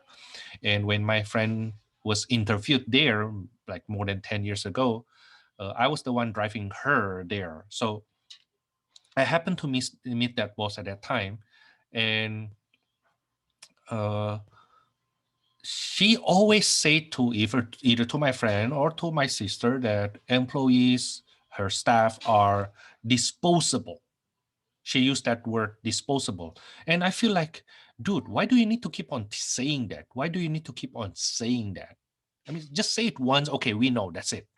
Right. But seems like she keeps on emphasizing that, And then later on, more or less, I realized from my sister sharing her views, like there are some staff in that company that keep on thinking that the boss cannot grow, the company cannot run without these people. Like, just call them Mr. ABC. Okay, Mr. ABC, these three people kept on thinking that the boss cannot do anything if they actually quit. That's quite sad, right? The sad thing is, like my sister said this to me. My boss actually said this personally to me, to my sister, that the person that is not replaceable, not disposable in this company is actually me. By the way, my sister is the second in command in that company. Okay, but these three staffs kept on thinking that the boss and my sister cannot do anything if they actually quit altogether. Now, then what makes this Mr. ABC, which they think they are not disposable, while actually they are disposable, different from my sister, who always think that she is disposable, but to her surprise, the boss say that you are the one not disposable. That if you quit, I really need to train a new person for at least 6 months. Okay, if these three people quit, if these three people quit at the same time, I don't lose anything. I can easily hire somebody with their skill because their skills are common. I can easily get those. But my sister has skills that is not not disposable, not easily replaceable. Okay, let me tell you, my sister actually worked in a company that deals with Indonesian company. So my sister works in an accounting company.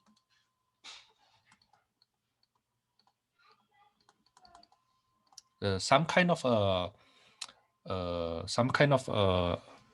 a public accountant, right? Okay, but they specialize in Indonesian export-import company. Indonesian export-import company.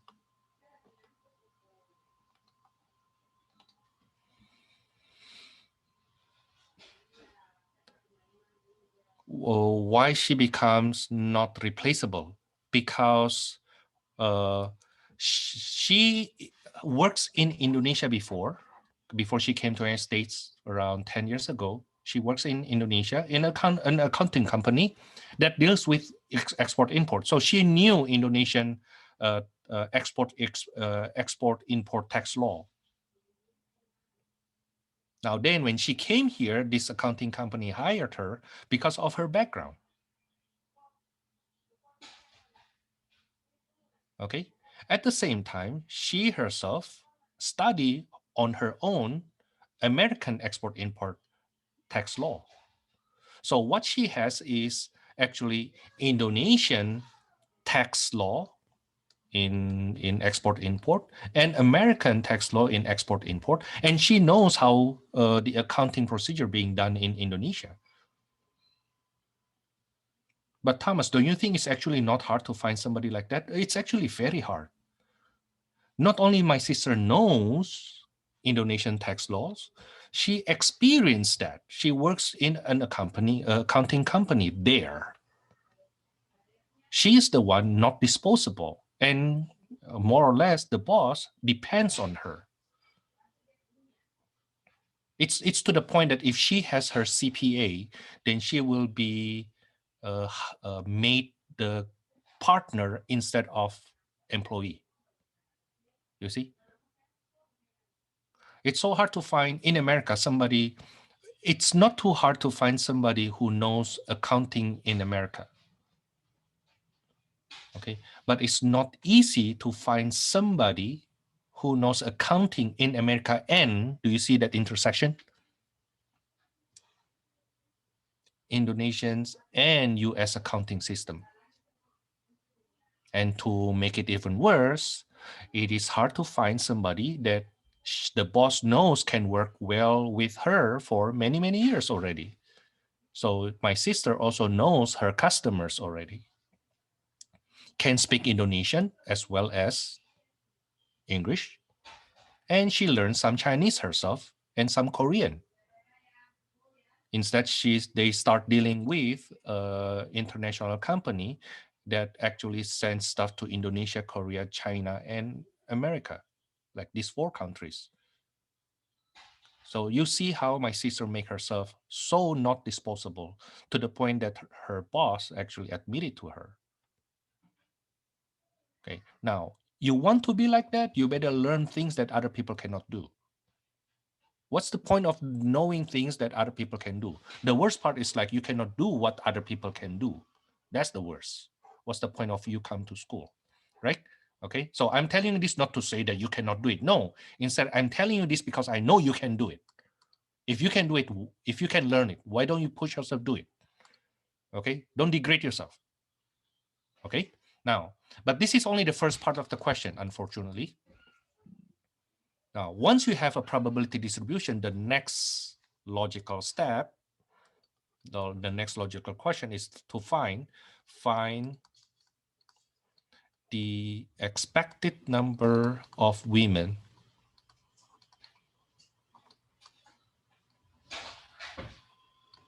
in that group, of 4.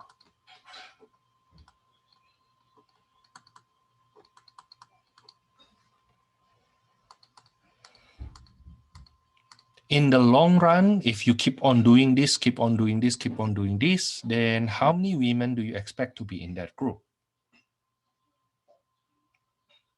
Okay, and the way we compute that will be by extending that probability distribution.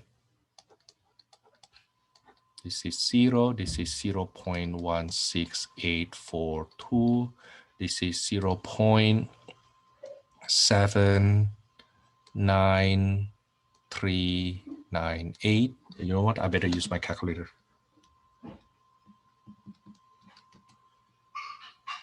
Okay, 33083 times 3 is 0.99249.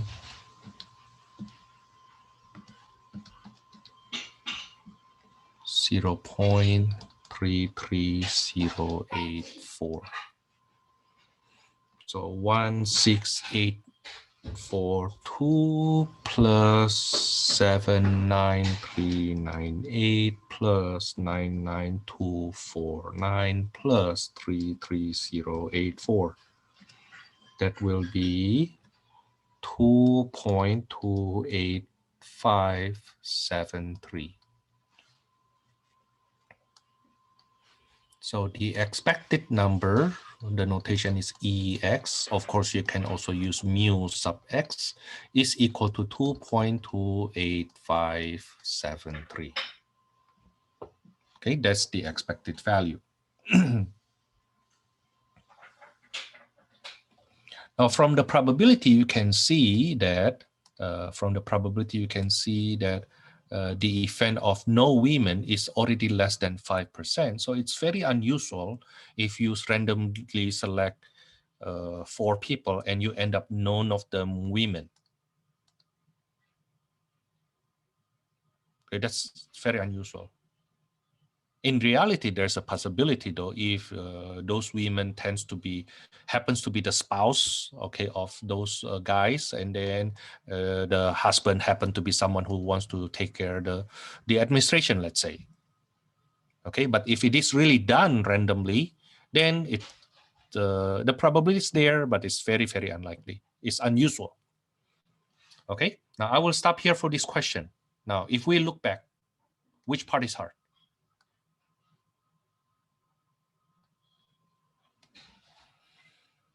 The probability distribution part is hard, right? To construct that part is hard. Okay, the fact that you need to build everything from the bottom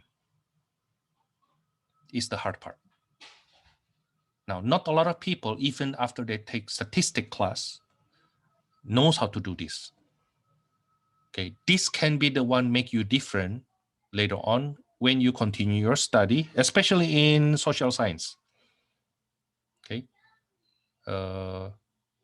And especially if you go to your graduate study. Now, math department recently have a proposal to create statistic class for social justice or something in that line. I'm not really sure what's the title of that group, but we want to use our statistics to educate our students to be more aware of social justice. Now, basically, every instructors, including me, agree on one thing. You want to fight for social justice, you better know your statistic. Because you don't want people who don't know how to do statistic and just randomly quote numbers, whatever they get from newspapers, from news.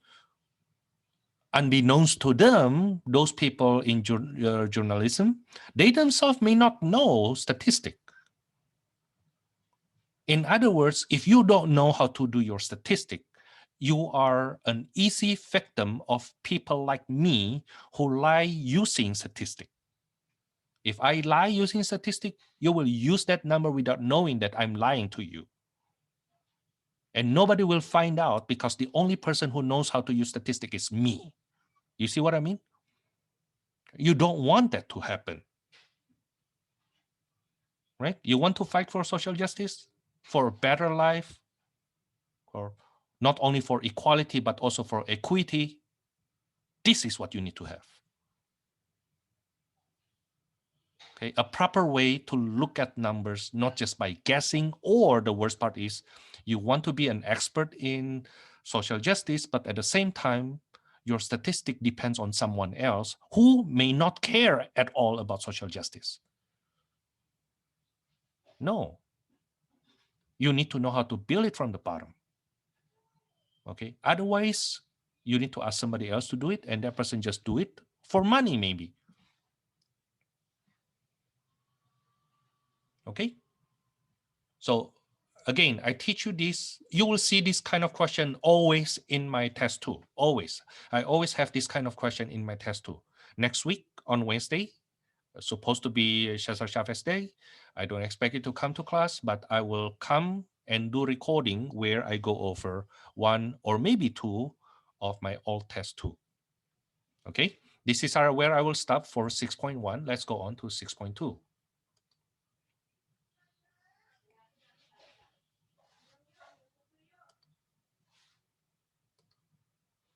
6.2 on binomial distribution.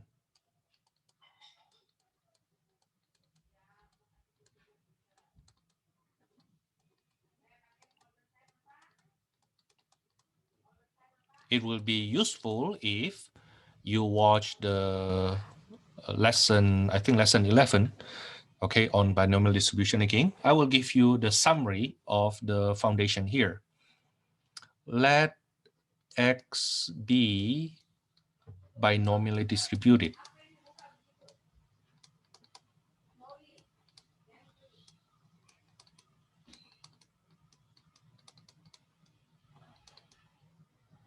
With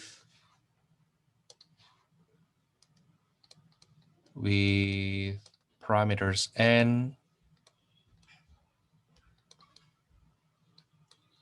and p. I will explain later on what are those n and p.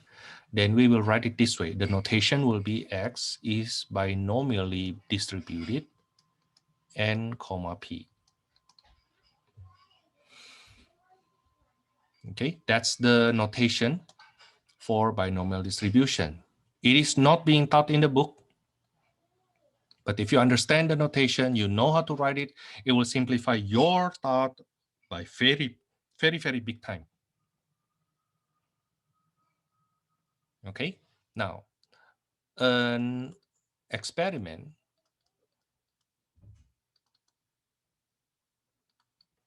gives a random variable, binomial random variable,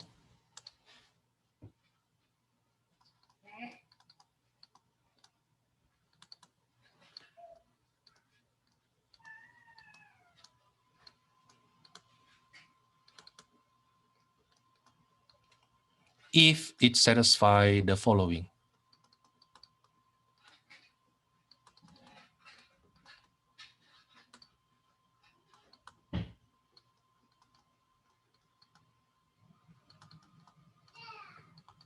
First, the number of trials n is fixed.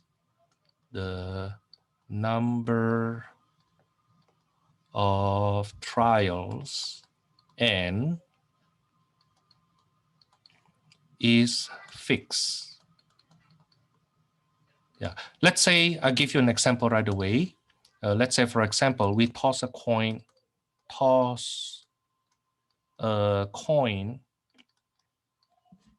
like 4 times.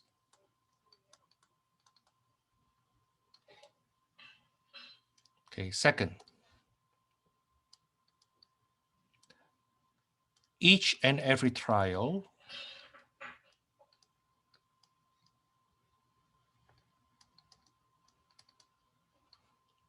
has only 2 possible outcomes.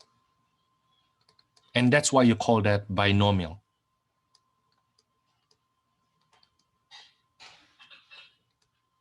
Okay, either success or fail. That's the common notation they use in our textbook and a lot of textbooks, success or fail, but it doesn't have to be success or fail.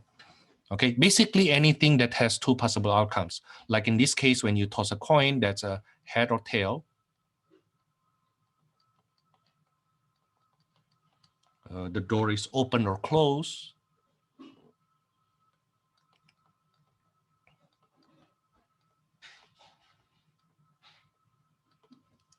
A boy or girl.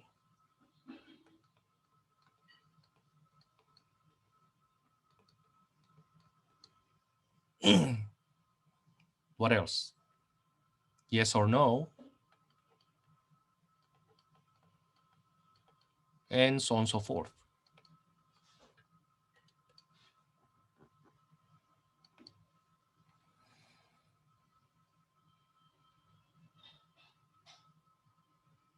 Okay, like in this case of coin, you toss it 4 times.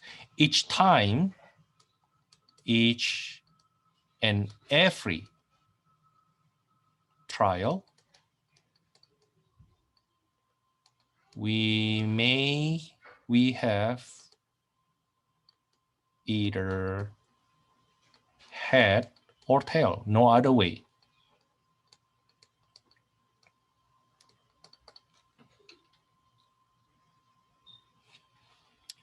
Third, probability of success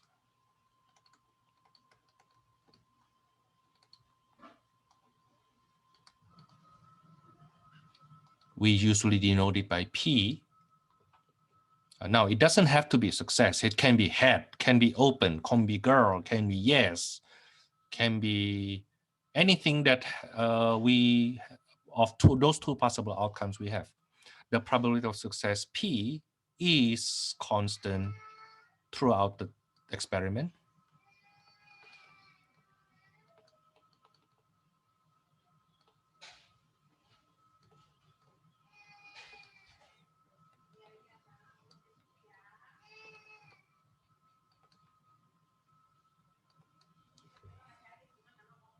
Okay, for example, in this question, let's say probability of getting head is 0.7. Now, that's not a fair coin, right? Okay, but yes, we learn to deal with not fair coin. Okay, and on the top of that N, the outcome of each trial is independent of others.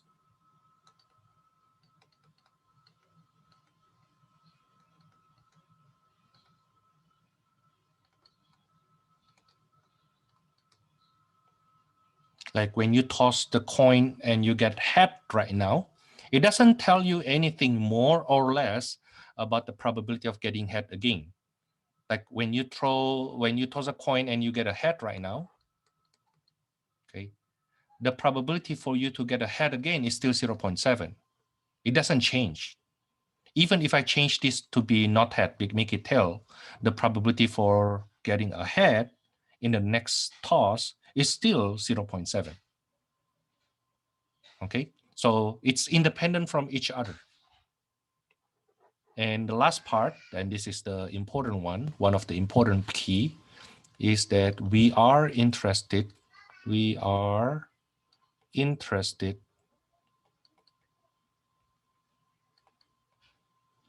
in the number of successes only,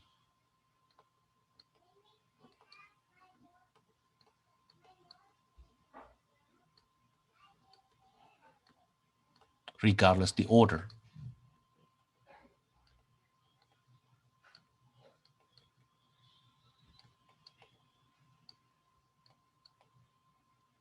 So for example, in this example here, probability of head equals to 0.7, and the question is find the probability that you get, let's say, 3 heads. Okay, doesn't matter, do you have 3 heads first or 3 heads later, or head and then tail and then head. As long as of these 4 times you toss a coin, 3 of them heads. Then this example here follows binomial probability distribution. In fact, we can say more. If we say let X be the number of heads, so we define a random variable, let X be the number of heads,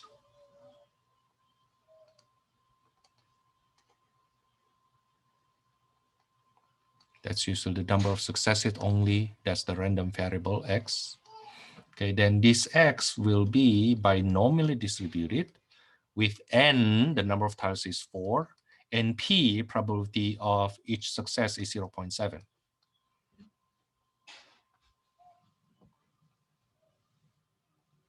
Okay, Then this X is binomially distributed with number of trials 4, probability of success is 0.7.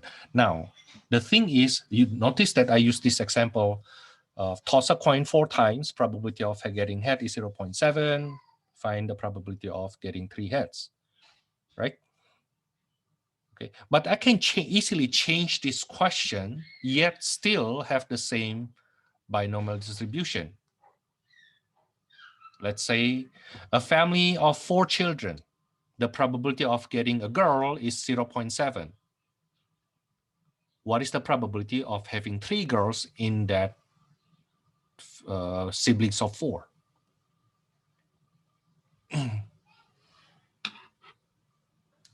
Okay, or another one,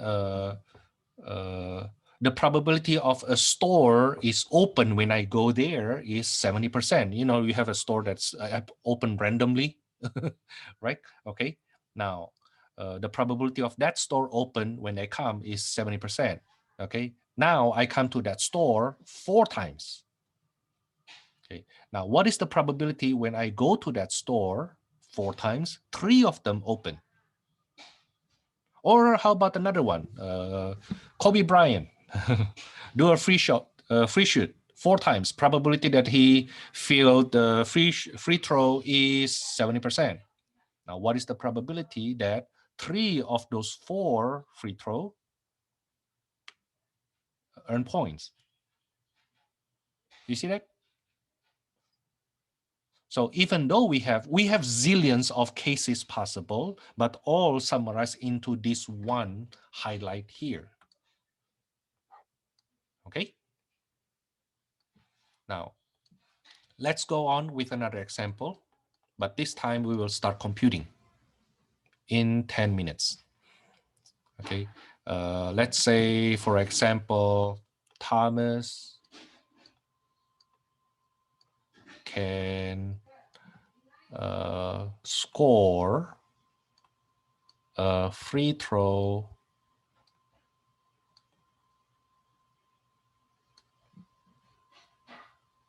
with 0.3 probability. I'm not good at basketball. If his wife lets him score, do, let's say, 10 free throw,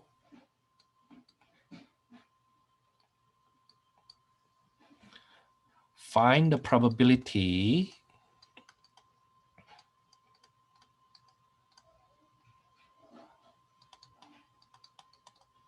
of part A, Thomas score 3 of them. How about if Thomas score 5 of them?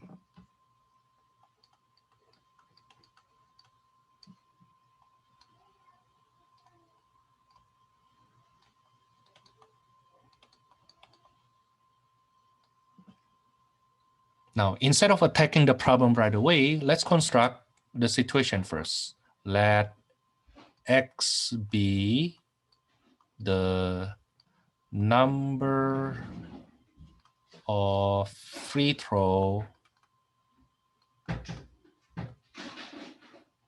scored.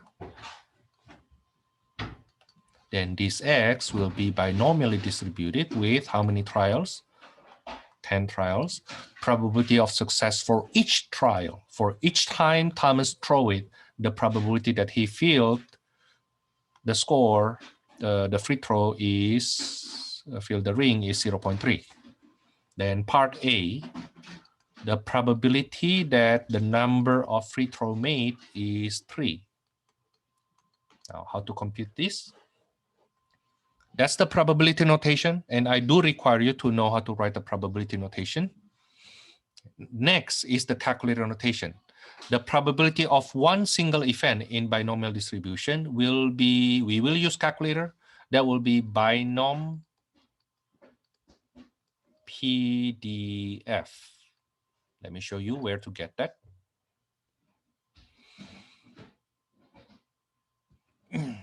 That will be binom PDF. Hold on, I'm waiting for my calculator. Where to get that? It's from here. You go to second and then distribution. You see this distribution here? Above first. Second distribution. They will give you the list of distribution on your tier 84. Then you scroll down. You see binom PDF. There are two, binom PDF, binom CDF. If you want to find the probability of one single event, in this case, Thomas fields 3 of the free throw, then only 3, exactly 3. Then that will be binom PDF. The number of trials, 10. The probability of success for each is 0.3. And the number of successes we want is 3. Paste. Now that's the notation. Okay, so going back here, that will be binom PDF 10, 0.3, 3. Let me show you the order. Because this is equal, then we use binom PDF. Okay. Now inside that parenthesis, the notation for your binom PDF, it follows this order: 10, 0.3, 10, 0.3. The number of successes you need is the last digit. And then you press enter. So the probability that Thomas will score 3 points of this 10 possible free throw is 0.26683. 0.2668783.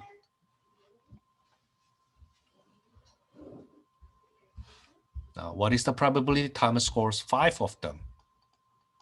Probability that the number of successes is 5. Then you will write the probability notation, the calculator notation, binom PDF, YPDF Thomas, because we just want this one single event of 5 successes.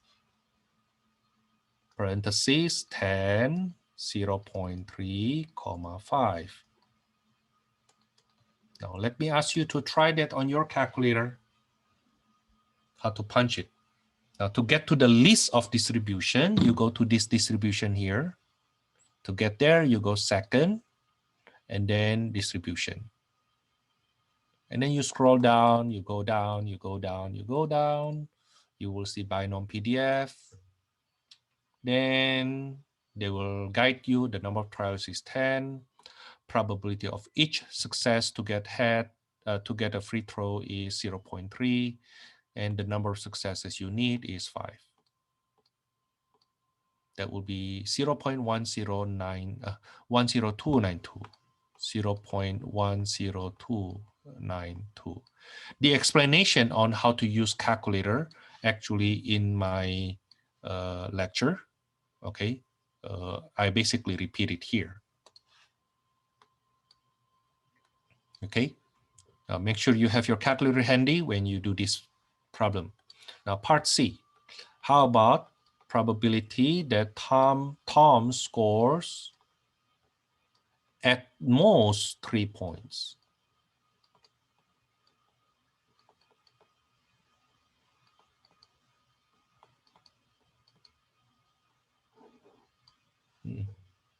What is the probability that Thomas will score at most 3 of them? So probability notation will be Px is at most 3. Okay, now how about the calculator notation? That will be binom CDF.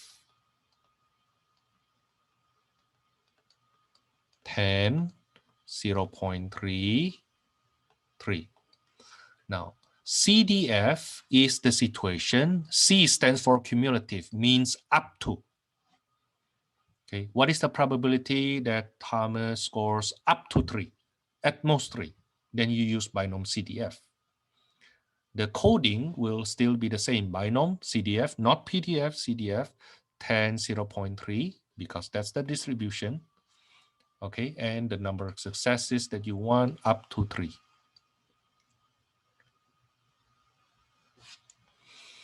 Now, binom CDF can be found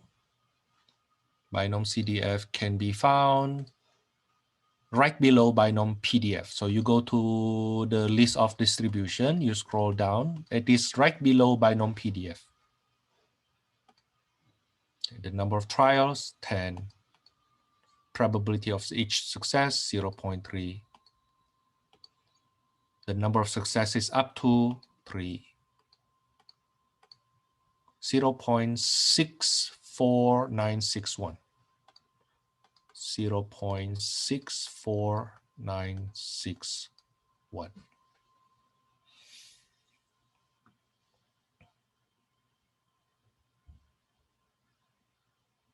Okay. So how about part D? One more question and then we go. What is the probability that Tom scores less than 7 of them?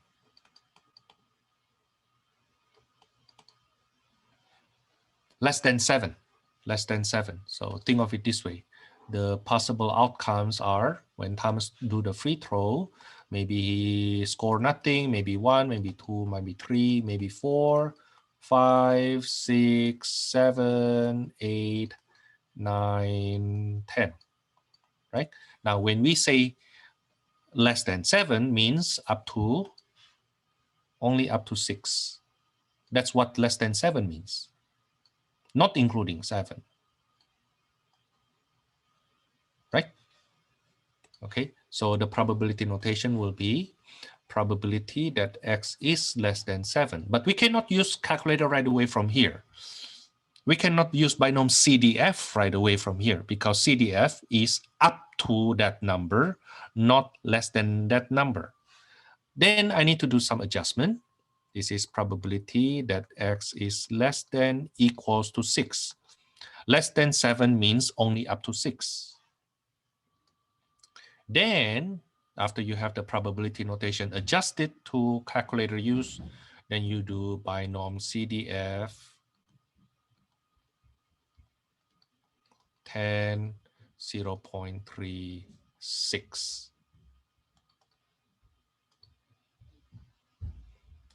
Distribution, binom CDF 10, 0.3, up to 6, not up to 7, up to 6 only. Less than 7 means up to 6, right? And the probability is 0.98941. 0.98941. Okay, now I will stop here. I hope you continue watching the lessons we have, lesson 11. Okay, on Monday, you should have watched up to lesson 12. On Monday, you should have watched up to lesson 12. On Monday, we will finish up this 6.2. And I really believe the videos I have there actually good enough already when it comes to binomial distribution. Okay, so on Monday we will do finish up 6.2, and then we go on to 6.3. You need to pay attention to a couple of things. Okay, notation. In this case, probability notation.